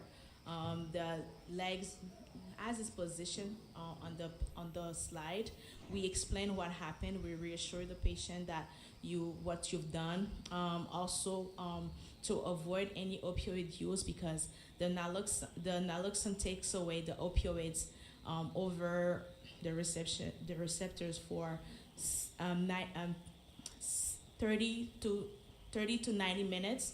So these opioids are still in the bloodstreams. So whenever the naloxone is not effective, they're going back into the receptors. So if that person is using on top of that, they're another high risk of overdosing as well. So next. These are useful resources we can't for naloxone kit that would show you how to use it's more like a video to help to show you how to use the medication. That's it. Okay, so just a little word on opioid agonist therapy. I don't know if you've heard about this treatment. When we talk about opioid agonist treatment, we're talking about methadone, Suboxone, and now we're also using Cadian. These are medications they're known as essential medications according to the World Health Organization. And the goal of the treatment is to ensure that people are, not that they're opioid free, but that they learn to cope with stressors and in a positive way as opposed to going back to substance use. So it helps to stabilize people. And what we try to do, on the long term is to help them learn new coping strategies. And then slowly people can be on this medication for years, for 20 years, 30 years. Others will be on it maybe for a year or 2. What the rule of thumb is if you've been using for 10 years, you should be in treatment for 10 years, a minimum. So it's really to help to relieve withdrawal symptoms, to treat the comorbidities, because often people who have a substance use disorder also have hepatitis C, may have other types of infections. So being on methadone or Suboxone kind of helps make sure that they have access to primary care and that they're seeing a physician and a nurse and getting all their medical issues taken care of. It allows also for long-term follow-up, as I said. And if they're not in treatment, a person who injects substances is 2.5 times more at risk of death.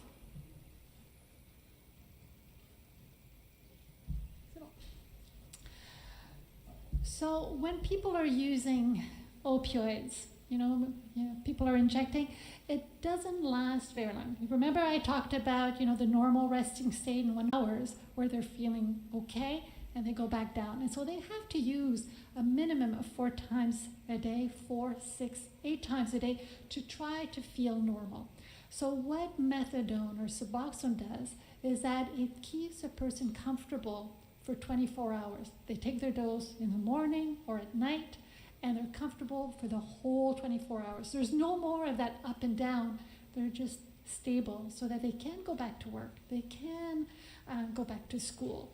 They can start to work on those relationships with family and close ones. So there's been a lot of research done with these medications, and what the research shows is that it does, people who are on treatment, it does decrease their opiate use. It increases retention in treatment, so people stay in treatment, they're followed by a team. It decreases the transmission of bloodborne diseases like Hep C and HIV when they're in treatment. It decreases criminal activities. It decreases mortality. And it improves quality of life because people go back to work, they go back to school, and they get those close relationships. And so it's better than detox. It's better than just doing a residential treatment or just counseling. But when you put the medication and the counseling together, then that's when you have the best effect. So medication is one thing, it helps a little bit, but you need to have the other part that come together. And when we talk about counseling, we're talking about, it can be a whole bunch of different things. It can be psychotherapy, it can be meeting with an intervention worker, just having a meeting once a week with a person to whom you can talk to. It can be land-based activities, traditional healing. It can be many, many different things. And we know, so when people are doing all of that, there's higher retention in treatment, there's greater social stability, and there's decreased drug use. So we talked about the counseling, and counseling could be just getting a person to get if they're homeless, you can't do anything. You need to get those basic needs first, address those. So that's part of counseling. There are a few medications that we use for medical treatment. There's Suboxone, which is a mix of buprenorphine and naloxone. It's found in pills and also in a film that you can put under the tongue that dissolves very rapidly. And now we have a medication that you inject once a month into the abdomen, and it's good. You take that injection once a month and you don't have to think about anything else after that. You just come for your injection once a month, which is really great. And so more and more people are going to that now, instead of having to go to the pharmacy every day or taking a pill every day. There's also methadone, which is a liquid, and that's mixed in with orange juice. And there are some strict regulations with methadone, so people do have to go to the pharmacy on a regular basis, especially at the beginning. And now there's a new medication for people that don't tolerate the Suboxone or the methadone. Then we have Cadian, which is slow-release oral morphine. And again, there are even stricter regulations with that, and people can't bring those medications home with them. It has to be given at the pharmacy. It's usually mixed in, the capsules are open, they're mixed into yogurt or applesauce, and people have to take it in front of a pharmacist. Now, how do you know when a person has been is on an effective dose? Well, usually everybody has to start. Supply comes in. When people come in and they want a treatment, they want to be on medication, we know that at first we're not going to get the dose right, and they're going to keep using. So we need to try to make it as safe as possible. So we'll start the methadone or the Suboxone, but we'll also prescribe some safe pharmaceutical grade medication of the methadone or the Suboxone, while the other pills are going to start decreasing, so that at the end we're just on methadone or on Suboxone and they're not taking anything else. But there needs to be a period of time where there's a transition. And so a good dose is when a person is comfortable for 24 hours from one dose to the next, so they don't have withdrawal symptoms, they're not nodding, so the dose isn't too high, because when it's too high, people start to nod off, usually 2 to 4 hours after taking their dose. And there's minimal side effects. And we know that there's more side effects with methadone than with Suboxone. So we talk a lot about supervised dosing. So that is at the start of treatment, we ask people to go to the pharmacy every single day. And it's not as a punitive measure. It's more that we want to make sure that people are being seen every day so that we can get a sense of what's going on. So are they coming in? Are they drowsy when they come to get their medication? What state are they in? What kind of services are they going to need? So we're often very much in contact with a pharmacist who sees them every day. So we get a sense of what's going on and what other measures we need to put in place to help people. And then once people get more, the dose is go to the pharmacy every day with it. And so we try as much as possible to reduce the stigma and for them not to have to go to the pharmacy. We're also working for pharmacists to try to find other ways to reduce that stigma, because having to go to the pharmacy, drinking their medication in front of everybody is not fun. And so we understand that. So we're working on different ways. And some pharmacies will have a room, a separate room for people who take these medications so that they can go and do that privately. So stigma, I think we need to address that because it is such a huge part of substance use. Unfortunately, with methadone and Suboxone, it's still known as medication for what we call junkies, and just the word junkies has so much stigma associated with it. So we try not to use it anymore. People who are on these medications are so afraid that they're going to be found out, that they're going to be judged. They don't want their physicians to know about it because they may not be treated the same way. They're scared to go to the emergency room because they may be already labeled. They may have a severe medical complication. They may be afraid that their insurance companies are going to find out. So there's so much, people are always in a state of fear when they're on these medications, and we need to change that perception as well. One thing that doesn't help as well is that not every pharmacy provides these medications. There's a lot of scarcity. Not every physician provides these services either. And there aren't all those services within a community either. So it is difficult to access. I think it's important with stigma as well to realize that there's a study that was done many years ago, and I bring reference to it because I think it speaks volumes.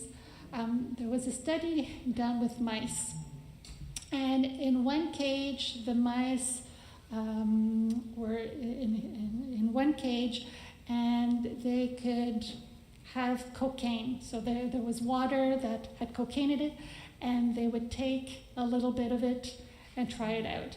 And in another part of the cage, there was an area where they could go and get actually a hand that would pet them, and go more towards the part of the cage where there was the cocaine water.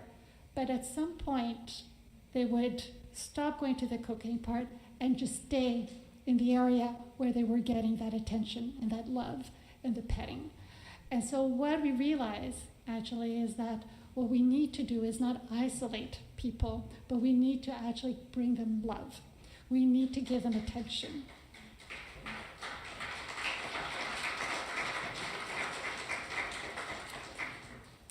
And so I think with stigma, we tend to try to give them tough love and to put them aside and isolate them. But what we need as a community to bring them into the community and show them that support and that love. So when people want to stop, there's always going to be a third of people who are in treatment who are considering it. But approximately a tenth of the people are actually going to be able to achieve it. And I have people who have been on treatment for 20, 25 years, and that's okay. They were probably at a very high dose at the beginning, and we were able to decrease it, but they find that at a very low dose, they're functioning, things are going well, they're working, they're taking care of their kids, they have those close relationships, and so that's fine. But others will want to stop it, and that's okay, and so we'll try that too. The important thing is when a person comes to us and says, I want to stop the medication, what is the risk of relapse? And we'll bring all of that, we'll counsel them, we'll talk about all these things. And even if a person is at a high risk of relapse, they are not really stable, but they absolutely want to try to stop, we'll go with that. We'll support them in trying to do that, knowing full well that we're still there if things don't go well, that they can always come back. And that's really the important thing. Our door is never closed.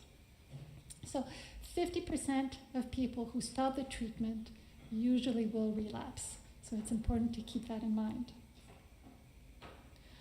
And when a person wants to stop, the important thing is to do it slowly but surely. So you want to taper very slowly. It can take years to taper off the medication completely. So people say, just get me off of it, I'll feel all the symptoms and everything will be fine and I'll just tough it out. Yeah, they'll tough it out, but the risk of relapse is so much higher because, like I said, there are irreversible changes that have happened in the brain. So we need to take that into account, and we need to do it slowly. And so we decrease bit by bit, little by little. There are pauses. Sometimes we'll just plateau and stay at a dose, and then once things stabilize, and then we'll start decreasing again. But we really follow each patient. Everybody's different. And so what are factors that are associated with good prognosis?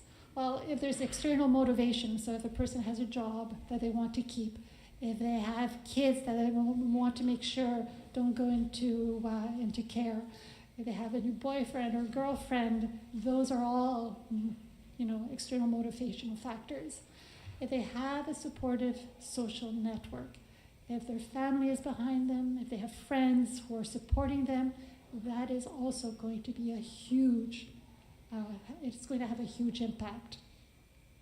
And of course, if they go into treatment, that also increases the prognosis. So I just want to end on a positive note. I think that I wanted to talk to you a little bit about a program that was put in place in the Sioux Lookout area in Northern Ontario. It's called the Northwestern Ontario Prescription Drug Abuse Treatment Program.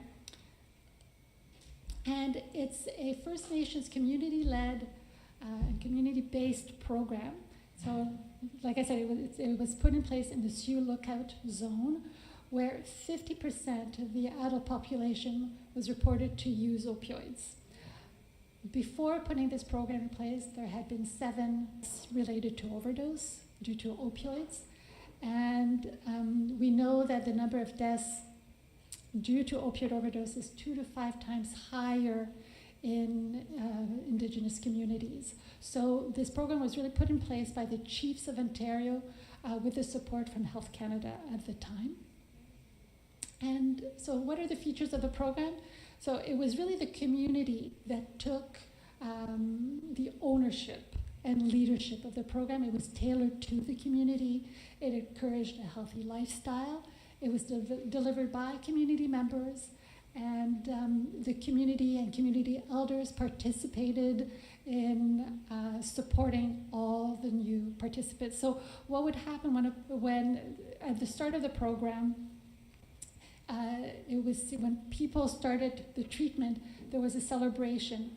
The entire community came together to support them. There was accepted into the community, and it was seen more as a celebration that they were starting the treatment. So the children, elders, all community members were there on that day where they were going to take their first medication.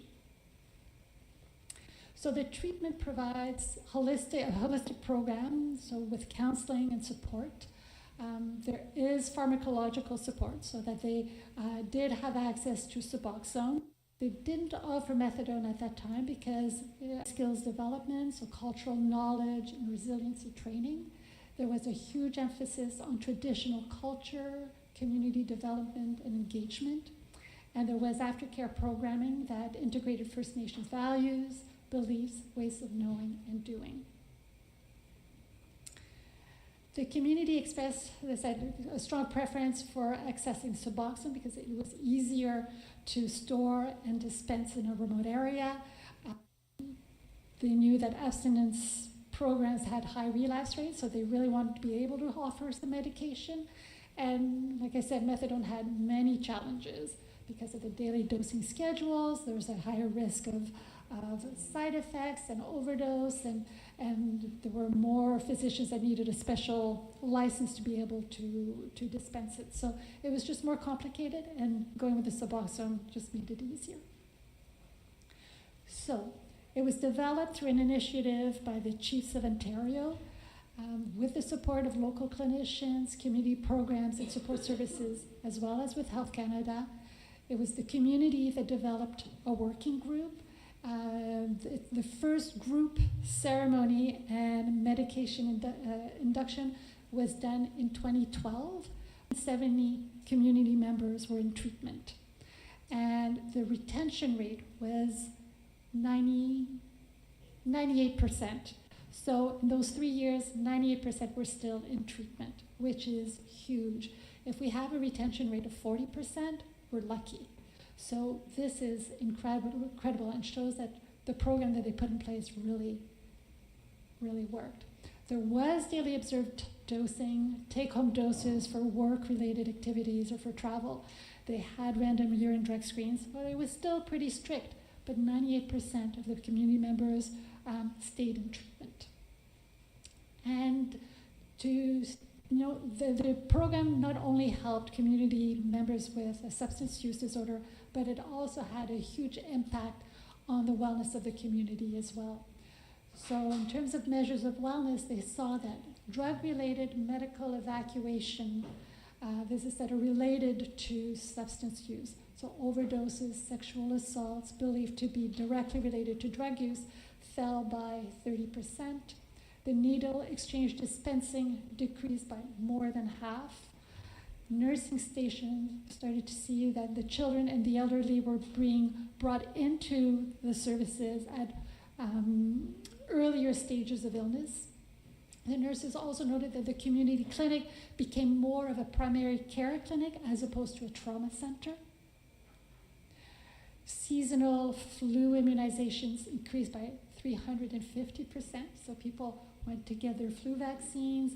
School attendance increased by 33%.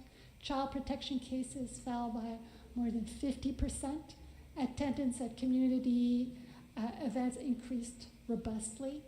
Sales at the local general store also increased by 20%, and police criminal charges fell by 61%.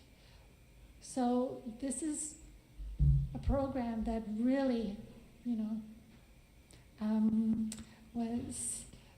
its strength was really the community engagement, that the whole community came together to provide that support for community members who were dealing with substance use. And thank you so much for being such an attentive audience. If you have any questions, you have my email or phone number to the clinic. And I think it's really important, so that I didn't stress it enough. So I just want to mention that our services are open to anyone. And so please feel free to contact the Community Health Services team. They can put you in touch with us. So please, if you know anybody who's interested, please contact them, and we will make it work. We also have an inpatient detox program, and so that if a person needs medical detox, we can also get community members in as quickly as possible. So thank you very much.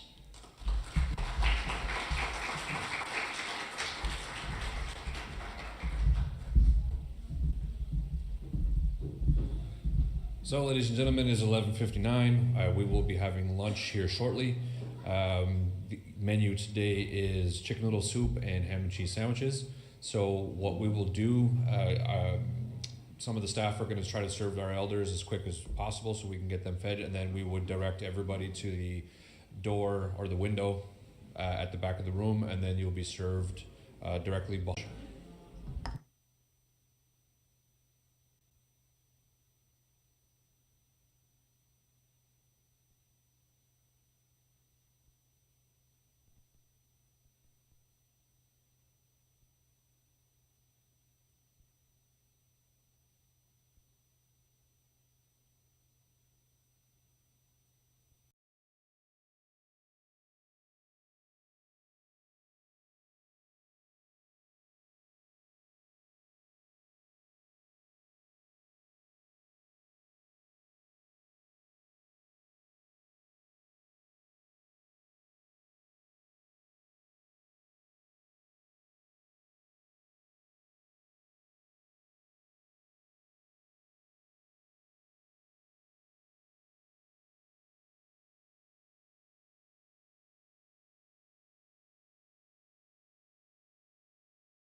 Good afternoon.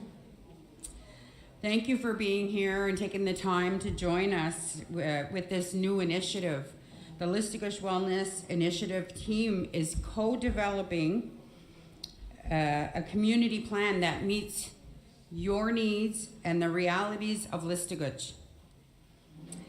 As we continue our presentation and we share with you why this initiative is so important to each of the committee members and to our community overall, you will be provided with opportunities to share, express, and become part of the solution.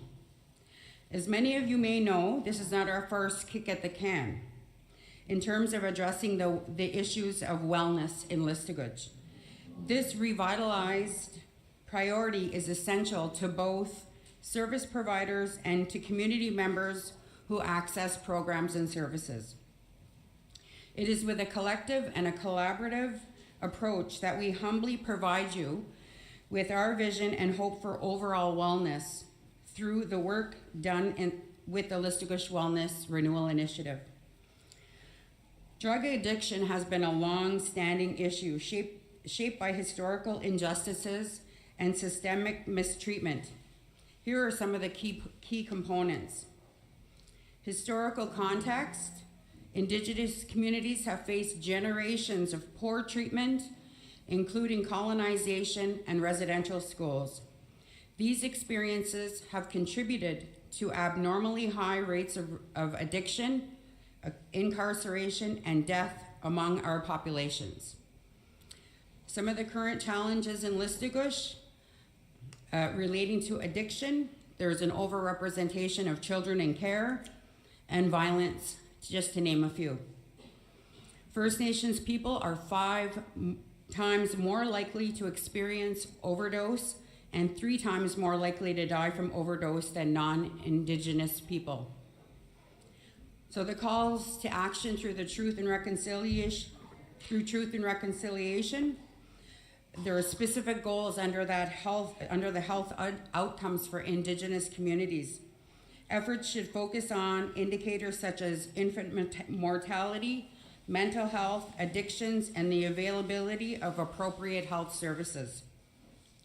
Excuse me. Harm reduction services, including naloxone and addiction treatments, are crucial. Addressing the opioid crisis in Listuguj is essential, and we need action now. We have to take a culturally based approach. Increasingly, First Nation communities are using cultural interventions and treatments to address substance use. Recognizing intergenerational trauma and colonization is essential in developing effective strategies. It is clear to the Listuguj Wellness Renewal Initiative that much more needs to be done to support our community in our battle against addiction.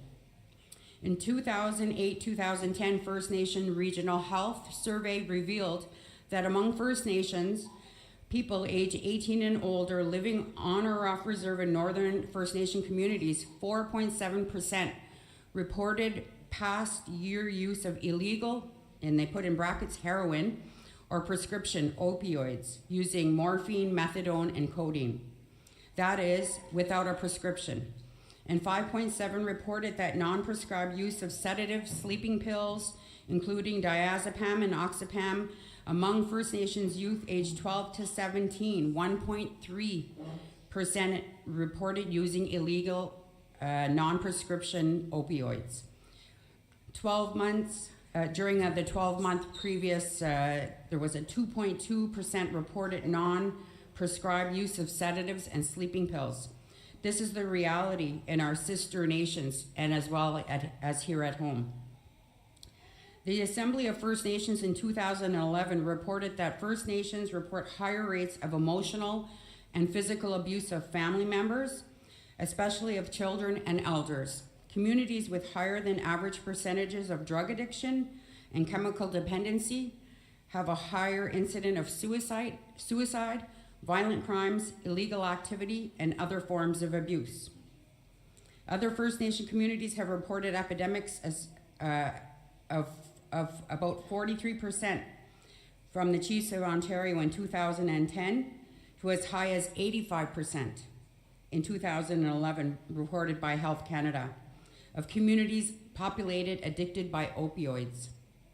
In these instances, there are also external problems involving child and family services, conflicts with law enforcement,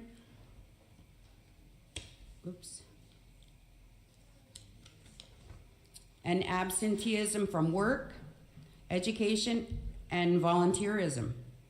The legacy of colonization and oppression, loss of culture, language, and the resulting intergenerational trauma experienced by most First Nations people and communities since contact has significantly impacted the health and well-being, especially in the context of substance abuse and related mental health issues.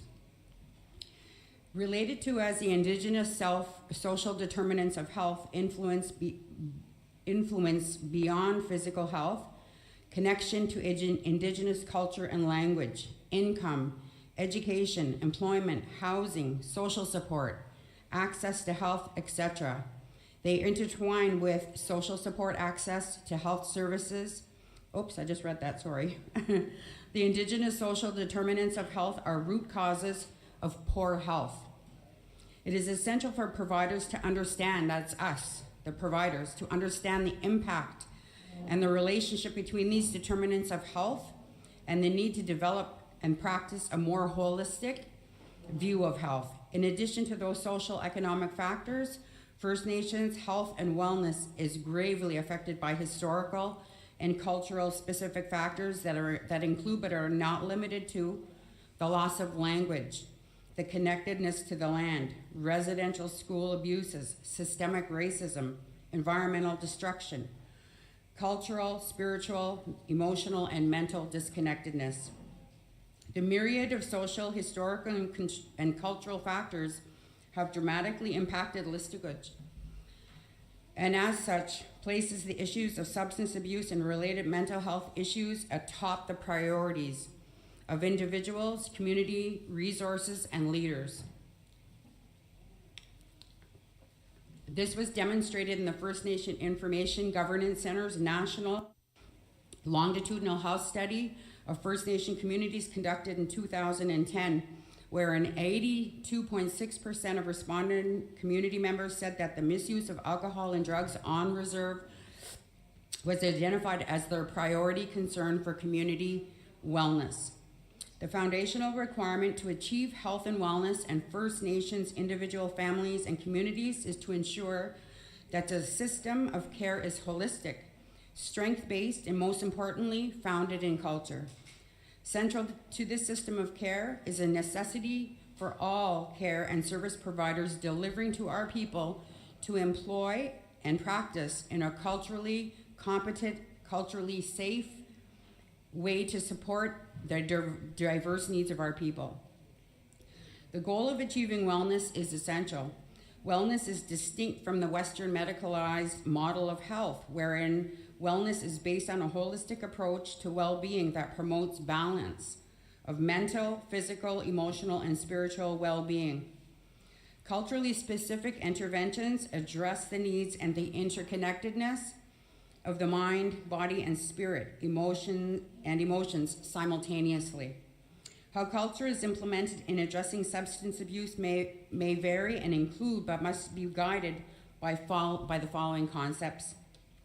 Cultural competency. Cultural competency requires that service providers are aware of their own worldview and attitudes.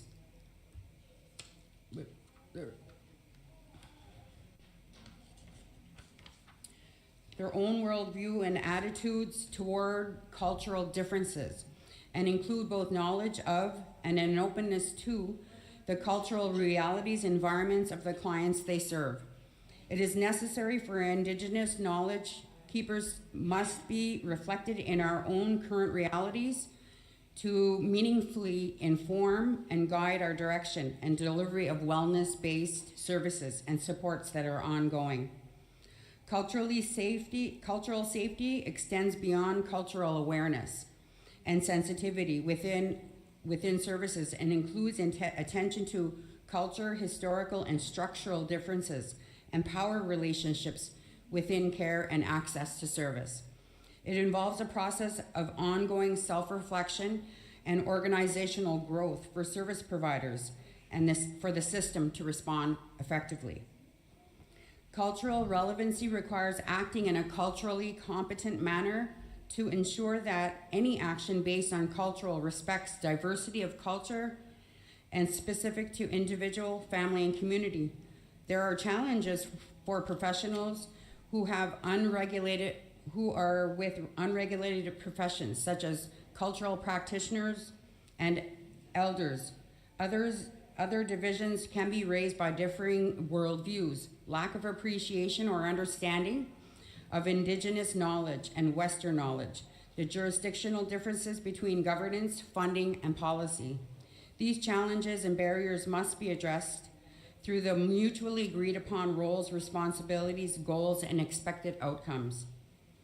Honoring our strengths and the Mental Health Commission of Canada's changing directions and changing lives, the Mental Health Strategy of Canada identifies that in order to address the complex substance and mental health issues faced by First Nation communities, new collaborative partnerships with governments and organizations are needed to effectively implement successful holistic services and delivery models. It has been a pivotal and a critical role that the community resources of Listuguj have made this initiative a focal point. As mandated by the Chief and Council and the Executive Office, local resources have prioritized this initiative in our community. The LWRI continues to seek and confirm access to funding that supports development, implementation, and evaluation of our own solutions to addressing the issues relating to addiction and the mental health needs here in Listuguj. First Nation language, culture, and teachings are tied to the past, the present, and the future. They are stepping stones to a brighter tomorrow. First Nation individuals, families, community resources have a wealth of knowledge to which community resources draw upon to know how to live in balance, to care for themselves and others, and restore balance where it is lost. The next few presenters from Listuguj Social Services exemplify the approach of cultural relevance, strength-based approach, inclusivity, and creatively, and so much more. I would like to invite my friends and colleagues, Christine Metallic, to present aspects of the LCSSD vision, followed by Michael Martin, who will present to you our newest initiative that we are excited to share today. Thank you very much.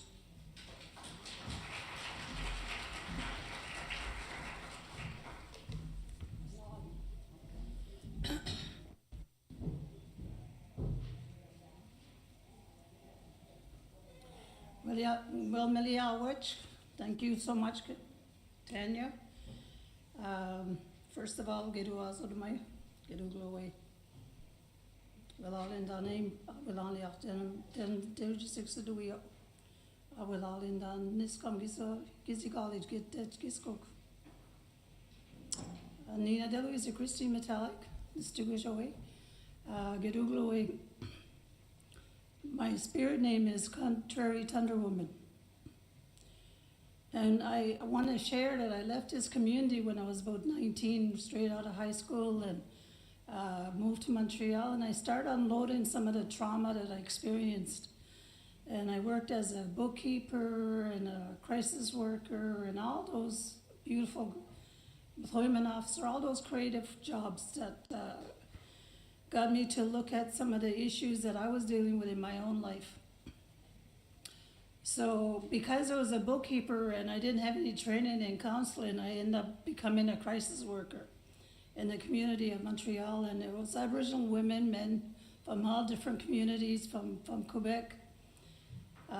So I started dealing with my trauma that I experienced. I started getting some help. I found that it was a lot easier living in a city to identify some of the issues that I was struggling with. So, I also had the opportunity to take training all across Canada and attend workshops and training because I was not formally trained in the university setting. I had my training in life as well as my own struggles. And I met some really amazing people that helped me in my journey. And some of these trainers, you know, I've always worked in different areas in social services. So I always kept in touch with a lot of the people that helped me and influenced me in my journey. And often these people would come to our communities and help kickstart us up and encourage us to look at some of the issues that we are dealing with. So along the way, I've learned a lot about grief. I've learned a lot about personal growth. I learned a lot about ceremony and a lot about teachings. And what inspired me the most is one event that I always talk about, and that's going to the wellness fair in Listuguj way back almost 20 years ago, where I came and disclosed about sexual abuse to the community. And for me, it was like breaking that silence. Breaking the silence and breaking the silence so that I keep my mouth shut about what happened to me and the things that I went through, and then how it impacted my family.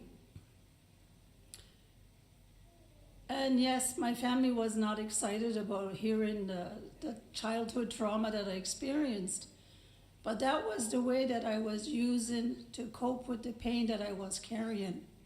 And I needed to break that silence. But we always worry about confidentiality in our community, and people know what you're doing. You like to break, you like to think that they don't know, but they do. They know your behavior, they know why you do certain things. They might even know some of the hidden secrets that are being held in our families.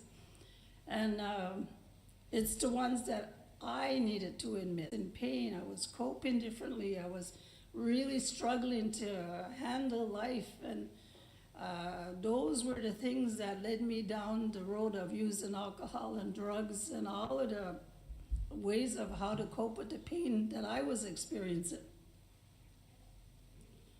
So when the wellness fair came along and I had the opportunity to share, it was like finally unloading the baggage that I thought I was hiding.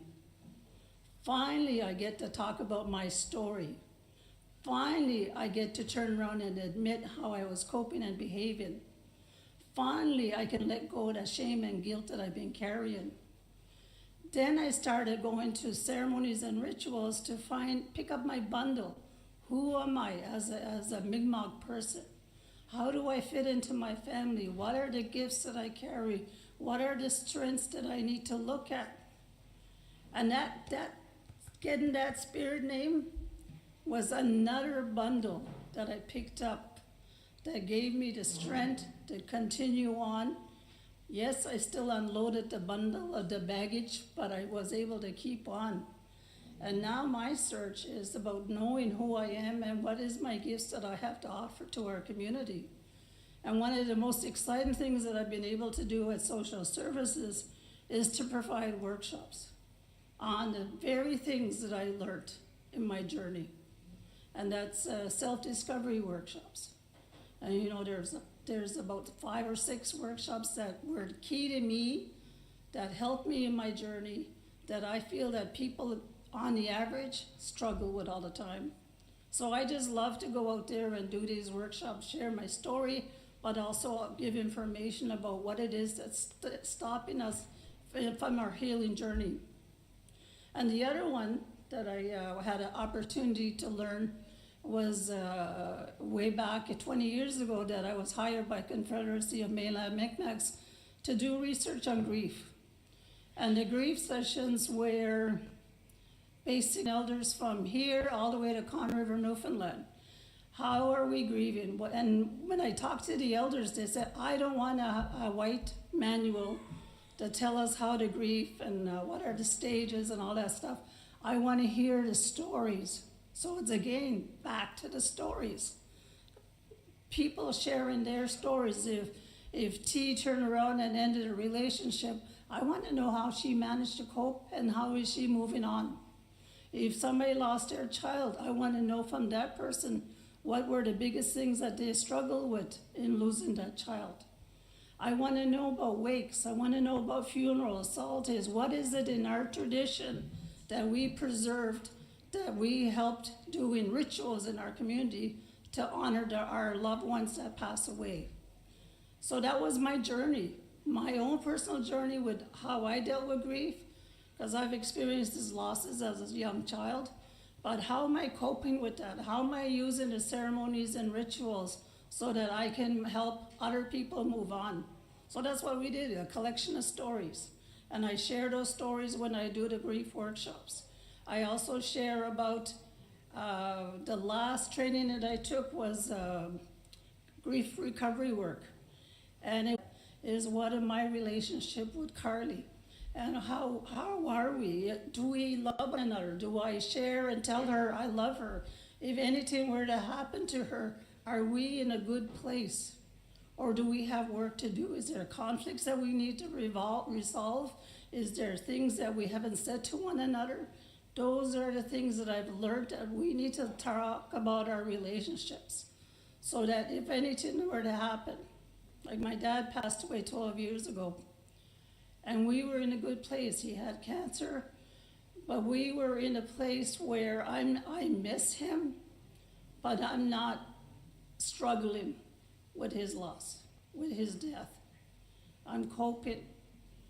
There's times I will have memories, losses of anniversaries. There's times that his birthdays may come up and I feel it in my body and I got work to do still, but I'm not struggling where I need to go have a bottle of beer or a drink or some pills, because I'm coping with this in a good way or a bad way. And that's what's teaching me and sharing me, and hopefully to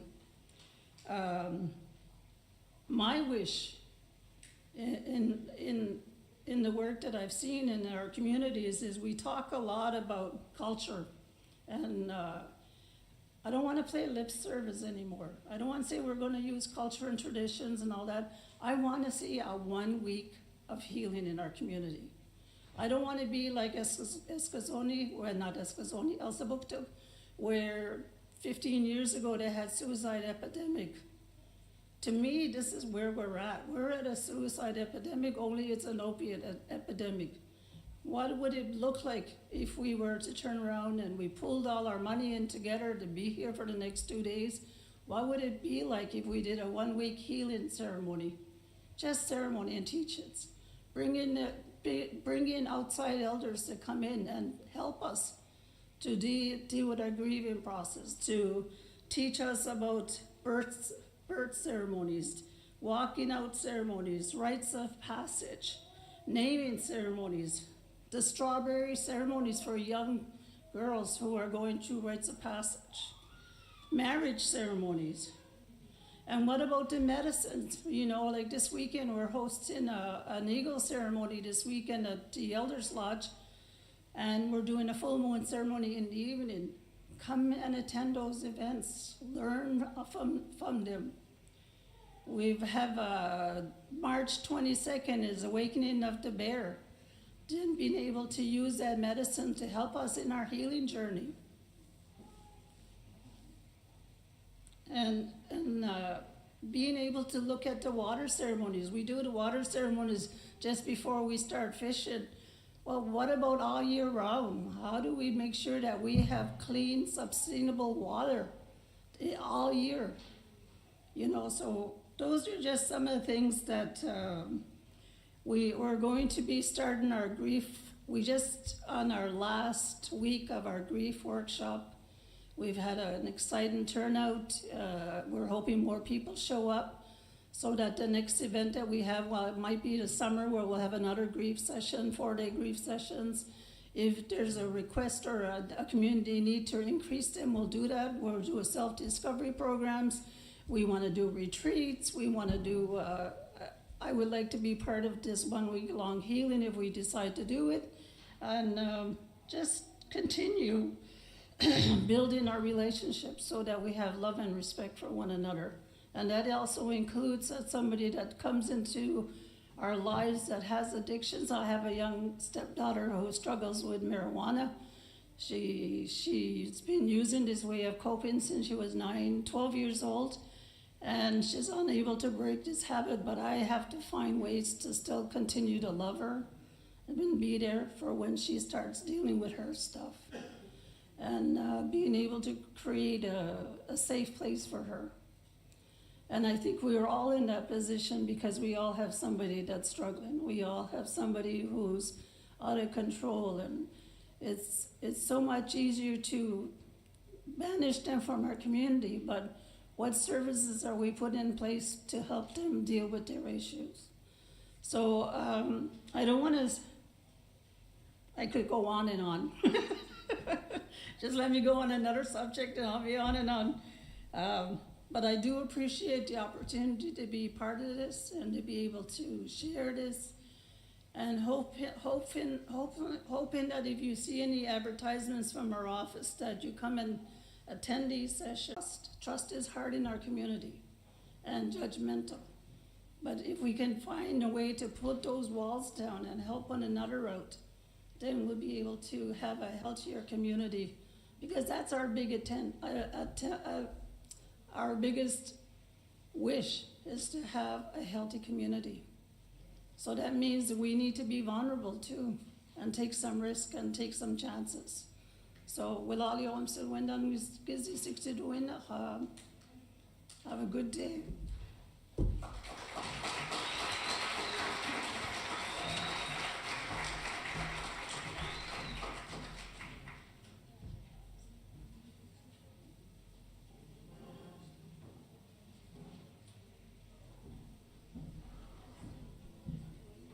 Good afternoon. My name's Mike, and I work for social service here in Listuguj as a addiction counselor. And I just like to expand on Tanya and Christine, what they had to say. Where to start? Almost every day, there's people come to see me with addictions, trauma. After a while, the knowledge that comes to me is overwhelming, because most of the people that come to see me, their story is similar. And I try my best to have understanding and give them understanding. Get them into a safe place, especially our young women with young kids, even babies that need that help. It wasn't too long ago, I came across a program called Living in Balance, which hits every part of a person with, or a family with addictions. No matter what it may be, it has an answer for it.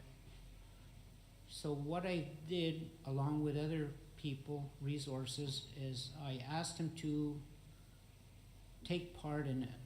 It's a 27-part program that the other resources, some took 1 to 3, maybe 2, depends on what they felt good at delivering. This will be coming out in the real near future. We just got to put a time and date on it. But this program is not just only for people with addictions. It's for people to come in and to learn about addictions, whether it's in your own family, neighbor, friend. This program helps. It has a lot to do with, now it does, it has a lot to do with culture.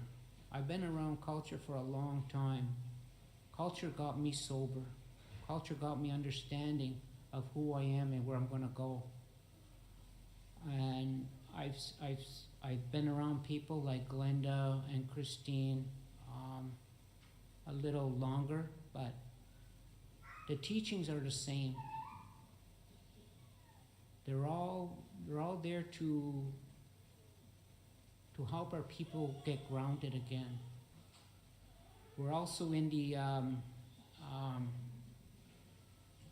process of putting up a learning lodge, a medicine lodge, which the community will also be invited to participate with the other people that are struggling with addictions or trauma.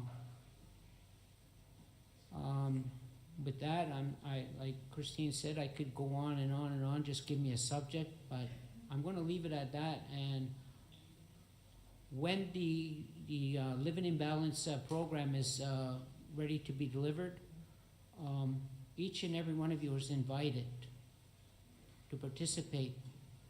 Give your intake. You know, this community belongs to the people. And without the people, the community is just going to stay where it's at. So if you want to change, participate in the programs, participate in the cultural, especially the cultural programs that are being delivered by the people. Whether they're from the community or they're invited in, it's a start, and you'll see the big difference as it goes. With that, I'd like to thank you. Claudio.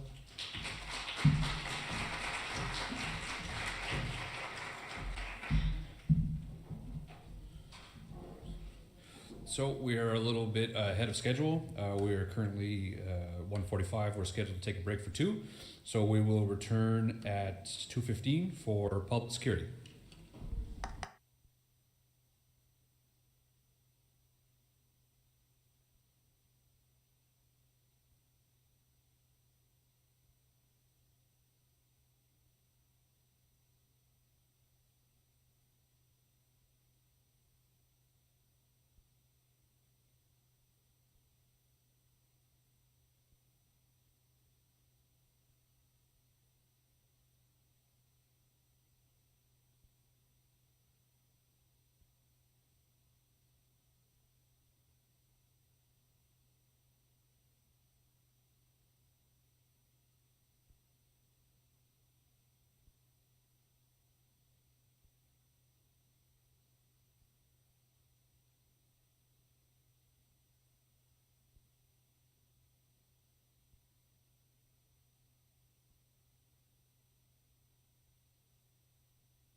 We have two more winners. Sandy Basido, I believe I said that right, and coincidentally right next to her, Pam Isaac.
presenter, who is Peter Arsenault from Public Security.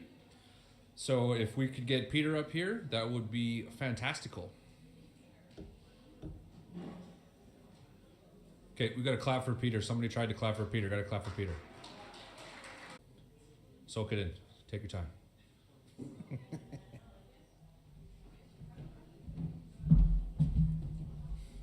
Thank you, Mike.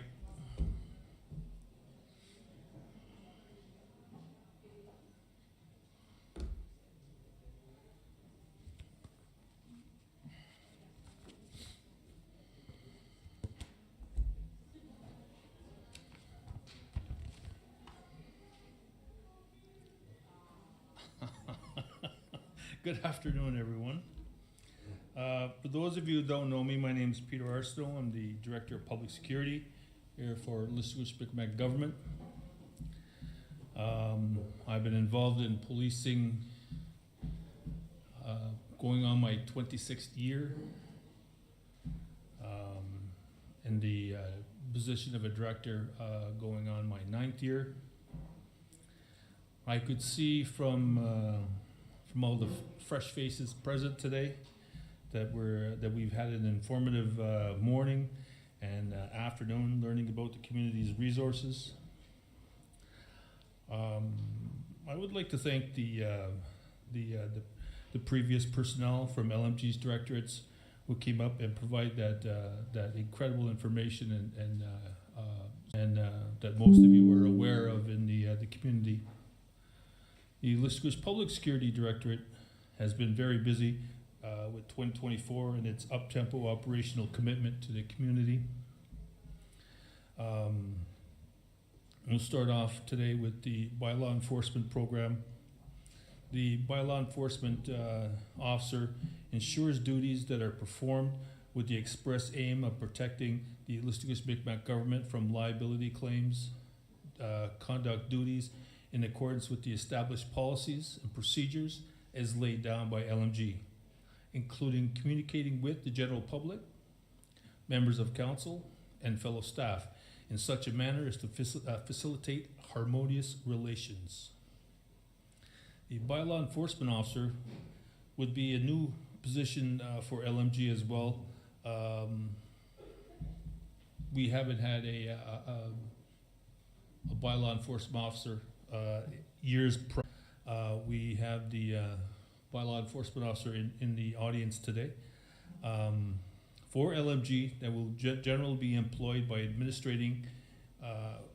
administrating office of the Public Security Directorate, senior bylaw enforcement officer titles, which may include senior bylaw enforcement officer or bylaw enforcement officer.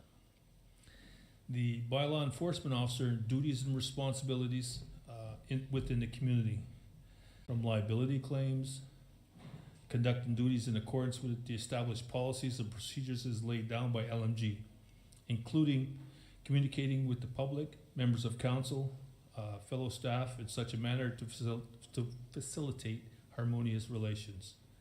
Work with council and the Director of Public Security, administrative designates developed in the development of policy options for bylaw enforcement. Maintaining a high level of standards in customer service, including accuracy, consistency, and completeness in all documents issued.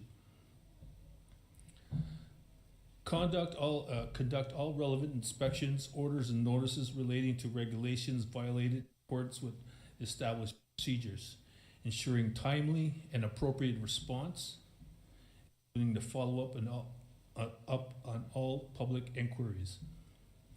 She prepares reports for the Director of Public Security and council as requested, attending monthly committee meetings and to attend council meetings when requested to do so, developing and maintain adequate records of files as required, preparing and to attend court proceedings if required, assisting other departments, including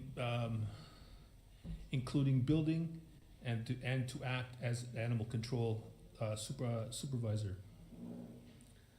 While on duty, bylaw enforcement officers interact frequently with members of the public, that they will conduct themselves as law enforcement employees for the Listuguj government, charged with the enforcement of bylaws, rules, codes, and regulations enacted by local government. Bylaw enforcement officers are often in the community responding to the complaints of the community.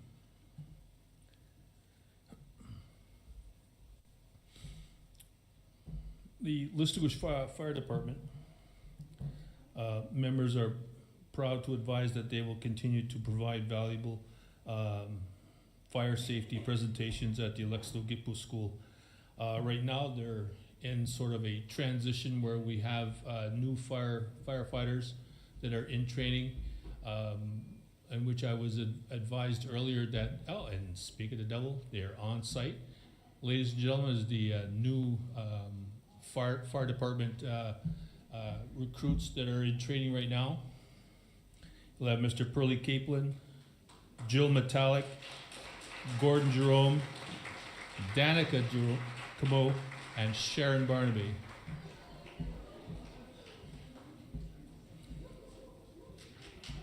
Come on and have a seat.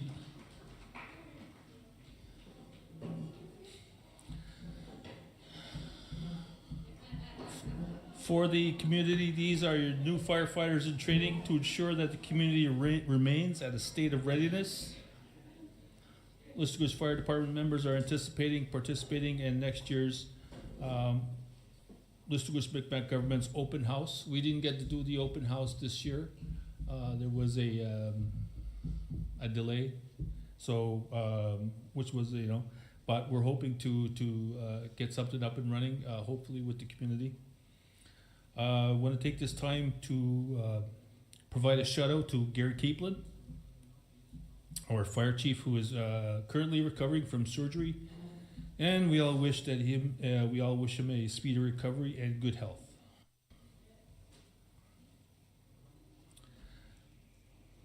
And further, I'm going to just touch up on the ranger program.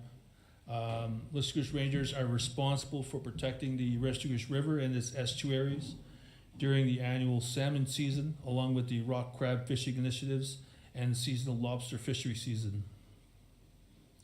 Specifically, the Rangers patrol the Listuguj River estuary from the Macbeth Islands, the bottleneck area of the river west of Listuguj, to Battery Point, Oak Bay, to the eastern side of Listuguj. Rangers also provide salmon monitoring program by collection of data from the Listuguj fishers, as well as other fishing zones patrolled by the Rangers, including waters around Miguasha and Carleton, Quebec. From May until October, a staff of approximately 40 employees under the Ranger program utilized 4 boats, 1 canoe, and 2 of its vehicles to carry out their duties. I'm going to make a slight correction to that. Instead of and subtract the canoe and put in 2 jet boats that they are able to approach and enter shallow waters with that boat. They've undergone training for certification for vessel operators, the SDV-BS. It's formerly called the MEDA3, the SVOP. These are special licenses for the specific boats that they, for the large aluminum boat that they drive, because it's a larger vessel. It's designed for mid-shore. The Rangers base of operations centers around the community, as well as where they will call home is the old station next to the band administration offices. It's where the old police station and old social services is. That's where the Rangers will be their base of operation.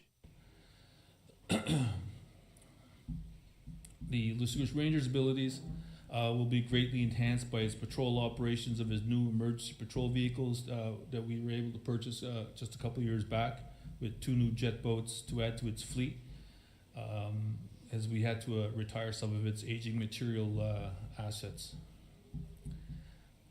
College Alma has presented its much anticipated attestation collegial studies in wildlife protection, which the courses where members of the Listuguj Rangers graduation for completion of Phase 1 is scheduled for May of 2024. This would be the third season that the Rangers have engaged with this training. So it is their final examinations will be in May of 2024. We're going to be taking a trip down to Alma, Quebec for their graduation. I'm going to do a tour, and then from there we start to prepare for Phase 2 of their training, which we hope to sometime in September or perhaps even November. Several large files derived in part of, eventually I'll get to Cali. Several large files derived in part with the policing program that have changed the landscape of the community. For the Listuguj Police Department's program, it has introduced some of the long-awaited services be available to its patrol staff with its dispatcher services. Ladies and gentlemen, honored guests, esteemed colleagues, it gives me great pleasure to address you today with the pivotal enhancements that we'll be making within our emergency response system. Our dedicated dispatchers have long been unsung heroes, working tirelessly around the clock, prioritizing emergency telephone lines and providing extensive support to our officers throughout the police automated management system that they utilize. Their unwavering commitment has significantly lightened the load traditionally shouldered by our police officers, paving the way for a more dynamic and efficient department. Looking towards the horizon, I am excited to announce that the forthcoming expansion of the Dispatcher Initiative, where we are on the cusp of integrating cutting-edge software designed to meticulously record, monitor, and maintain all incoming telephone traffic with unparalleled effectiveness. This technological advancement represents our enduring pledge to uphold public safety and to ensure that every cry for help is heard and attended to with the utmost urgency. Moreover, we are proud to introduce groundbreaking addition of the Listuguj Police Department's Victim Services Program. This new division has been conceived with a deep commitment to providing unwavering support to victims of crime throughout comprehensive prevention programs. The Listuguj Police Department will stand steadfast beside victims, guiding them through often daunting criminal justice processes and acting as a liaison with the Crown Prosecutor in an effort to not only heal, but to prevent further harm. It is with immense pride that I revealed the selection of Callie Barnaby in this vital role. Chosen by a distinguished panel, Callie embodies the spirit of dedication and community engagement that is the cornerstone of victim services. Armed with her rich experience and collaborative ethos, she will be forging connections across the region and championing the cause of those affected by conjugal violence, especially those with the critical stages of criminal proceedings. So, ladies and gentlemen, without further ado, please join me in the heartfelt welcome for Callie Barnaby. Her appointment marks her new chapter in support, embodies our collective mission to serve and protect with compassion and efficiency.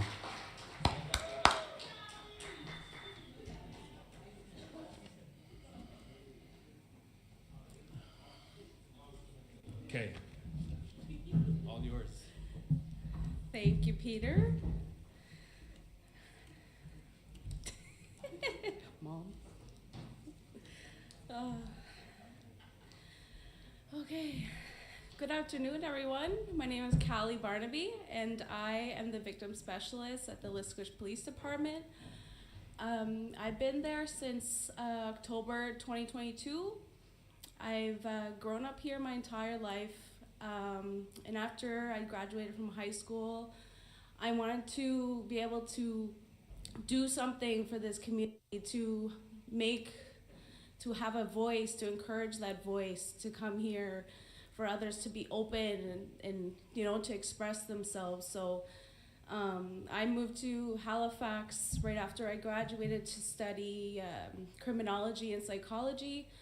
And I took a little break to have my 2 children. I came back here and I wanted to serve my community, and I'm doing my dream job now, working with police and helping victims, break that silence, encourage their voice to come forward, and speak up about what they've been through or what their friends have been through, lift that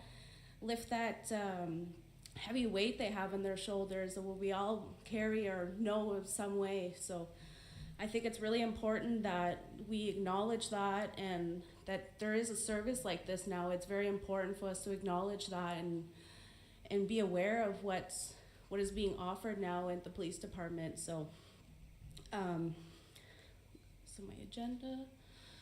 So, I'm going to be talking about my services and role in the community, and we're going to be looking at some statistics that I've calculated that are from the police department, and we'll investigate what domestic and sexual violence is. And next we'll cover how this relates to substance abuse issues and addictions. So the goal for today, we're going to learn about the role of what victim services has in the community. So what I offer to the community, we're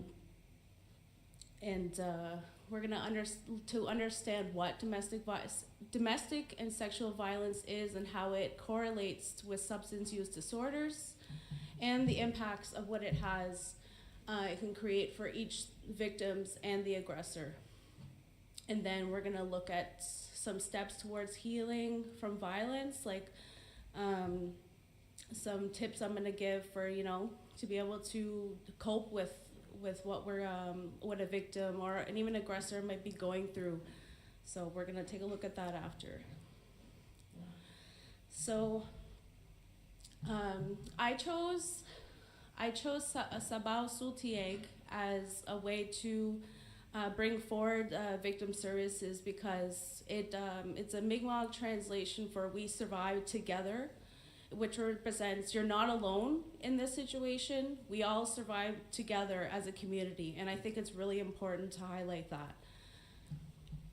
And it's I like to prioritize cultural methods into this, because it's really important that we acknowledge and utilize cultural resources and practices and ceremonies in our community. So we're also reviving our spiritual identity as well. And also there's trauma-informed practices, because all these issues kind of correlate with trauma or intergenerational trauma. We all come from something like that. So, and also I'll also help understand or teach victims that come, what the criminal justice process is, and helping with victim impact statements. Some people don't understand, well, what do I do here? And it can be very intimidating for a victim, presenting some of what they went through and how are they feeling and how it affected them that way. It could be really intimidating. So I want to leave my door open for that, so that others are able to, what am I supposed to express, or they may be scared to, so I kind of help encourage that. So it also follows with the creation of safety plans with emotional support and referrals if needed. So I'll reach out to other community organizations, or in our close community in Hamilton, or whatever they may need. And I'll act as a liaison between the police. So you don't keep that, you're not shut out from what's happening in your case.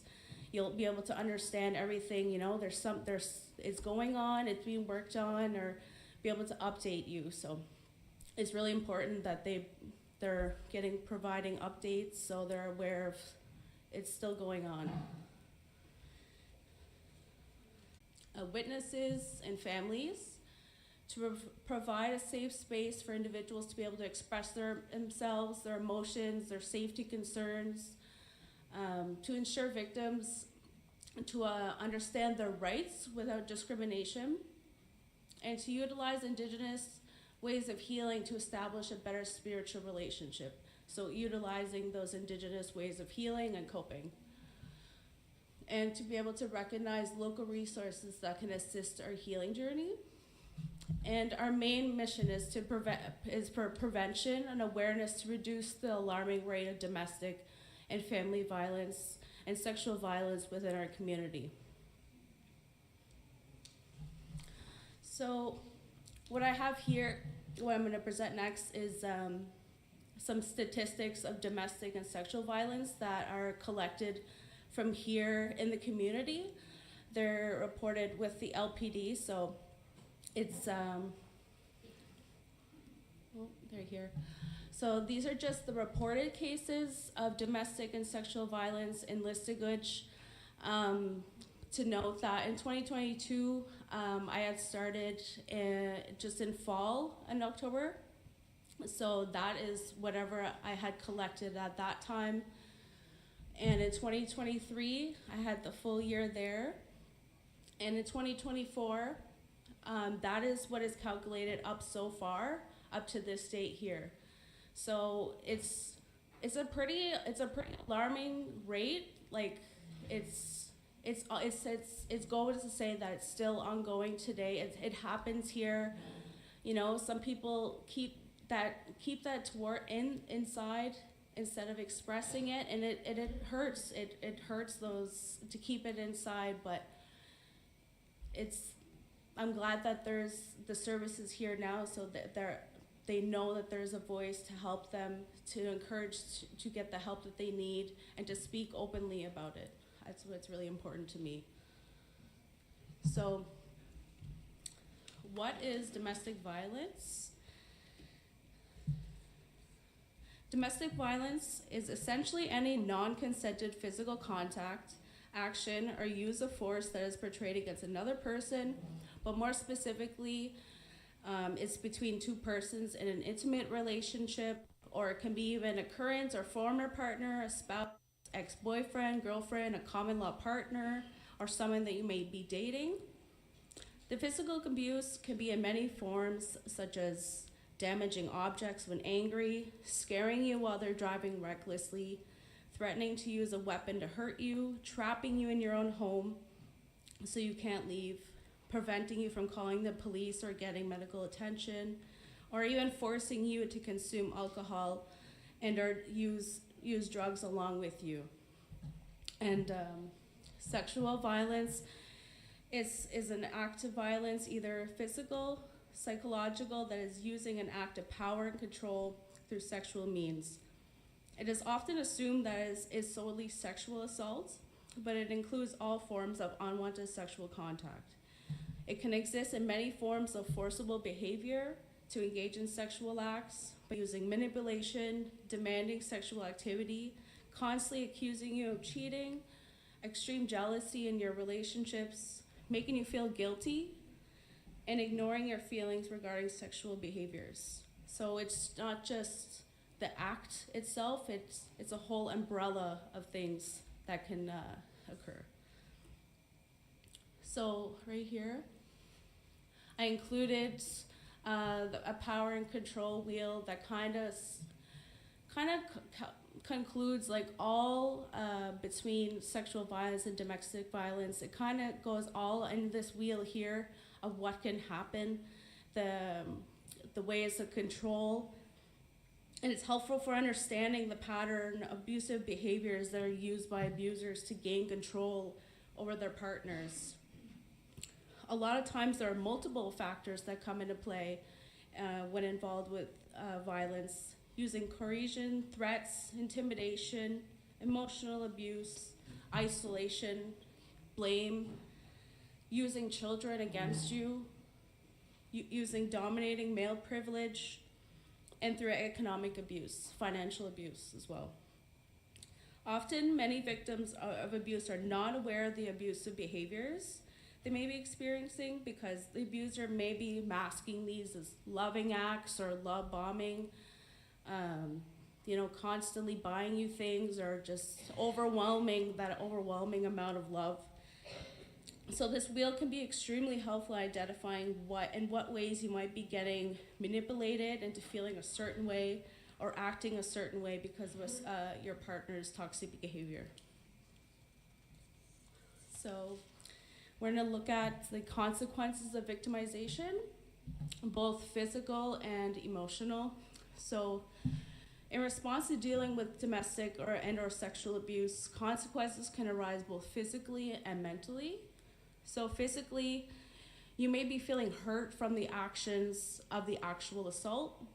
It can create maybe even physical consequences from the anxiety you were, increased heart rate, feeling tired all the time, headaches, and even change in your sexual habits, whether this is engaging more or engaging less. So it makes you pull away from that. And this may cause victims to feel that they have to rely on drugs or alcohol to numb that anxiety and pain that they're experiencing. An event could be very traumatizing where it interferes with their daily life, and this is the way they feel that it's their only way out to be escaping that reality. Another consequence is the emotional impacts that the event has had on a person.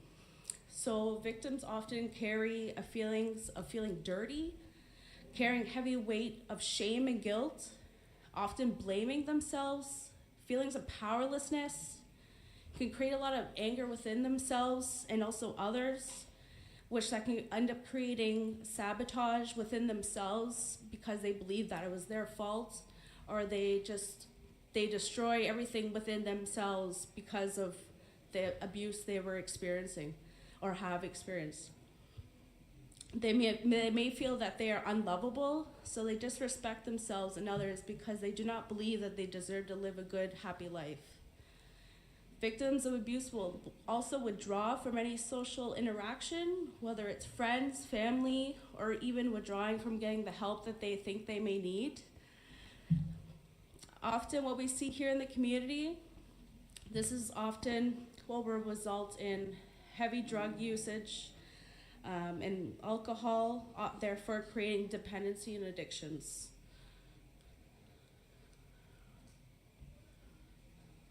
It's not changing there. Why is domestic violence and sexual violence related to substance abuse issues? So, the connection between substance abuse and domestic sexual violence. When drugs and alcohol are introduced, it can make multiple matters worse in a relationship. When under the influence of drugs and alcohol, the risk of all types of abuse increase, whether it's physical, digital, or like cyber, like on social media, emotional, financial, and sexual. It can create a major effect on a person's judgment and behavior, but this, of course, does not excuse the person from utilizing violence. It helps us understand why they are the way they are. If a person has a drinking or a substance use problem, a vicious cycle can occur. Issues of financial stress, neglect of responsibilities, and legal problems can surface for either the aggressor or the victim itself. It can also lead to arguing and fighting with their partners over these issues. So as a result, the person suffering from these problems will at times use drugs and alcohol to eliminate that stress and feelings they're going through in that everyday reality because of the abuse. As a victim of either domestic violence and or sexual abuse, they too will also be affected by this, causing them to turn to drugs and alcohol as a coping mechanism for dealing with stress. They will turn to substances to numb the feelings of abuse, use it to block the pain that they're experiencing, and avoid confronting the memory of the event. So they don't let it out, they just keep it inside, and it keeps playing over and over instead of letting it out. And by numbing it with drugs and alcohol, leading to eventually an addiction.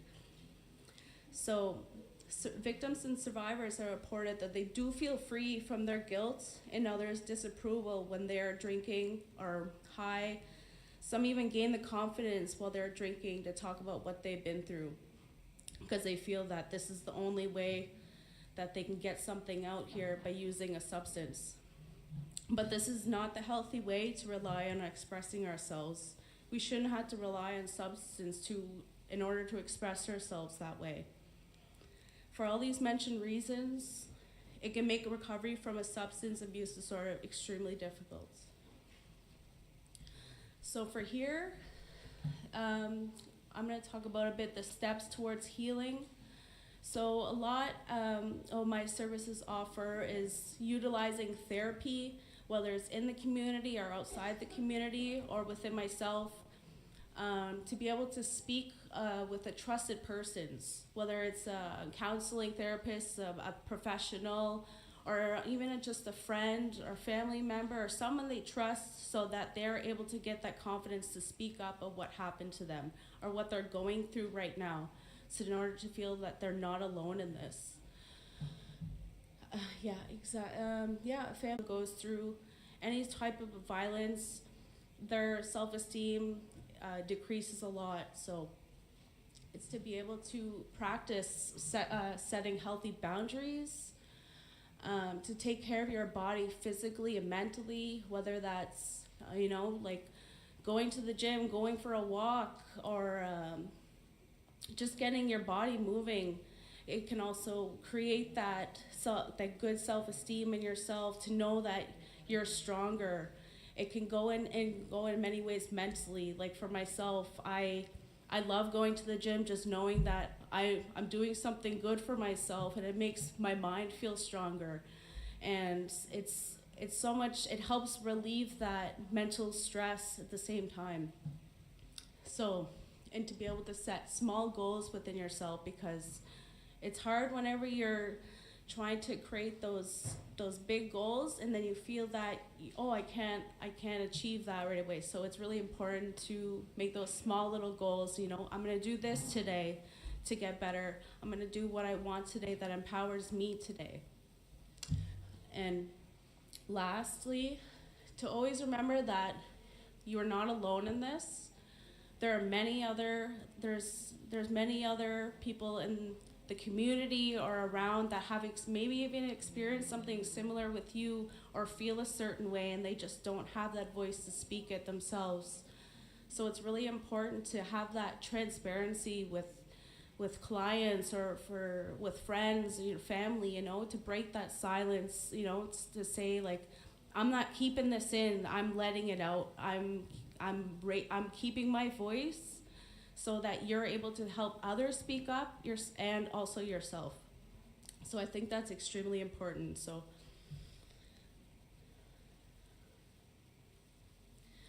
and in closing, I am very honored to be able to speak with you today about victim services, and it's really important to me, and just being able to have the honor of helping victims of abuse or any sexual violence, domestic violence, to be able to be by their side, to help them, to encourage them to get the help they need, to help them express their voice and understand their feelings, what they're going through, validating that. And also, it's really important to me to be transparent with them, so that maybe I can relate with them and it makes them feel less alone.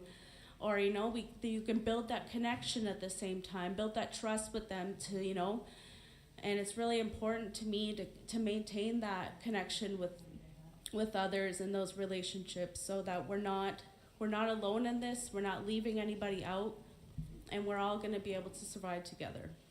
So I want to thank you guys for listening, and if there's any questions, I'm here at my table in the back over there with the Listuguj police, and I'll also be here tomorrow for the rest of the day. So I'd like to thank you all.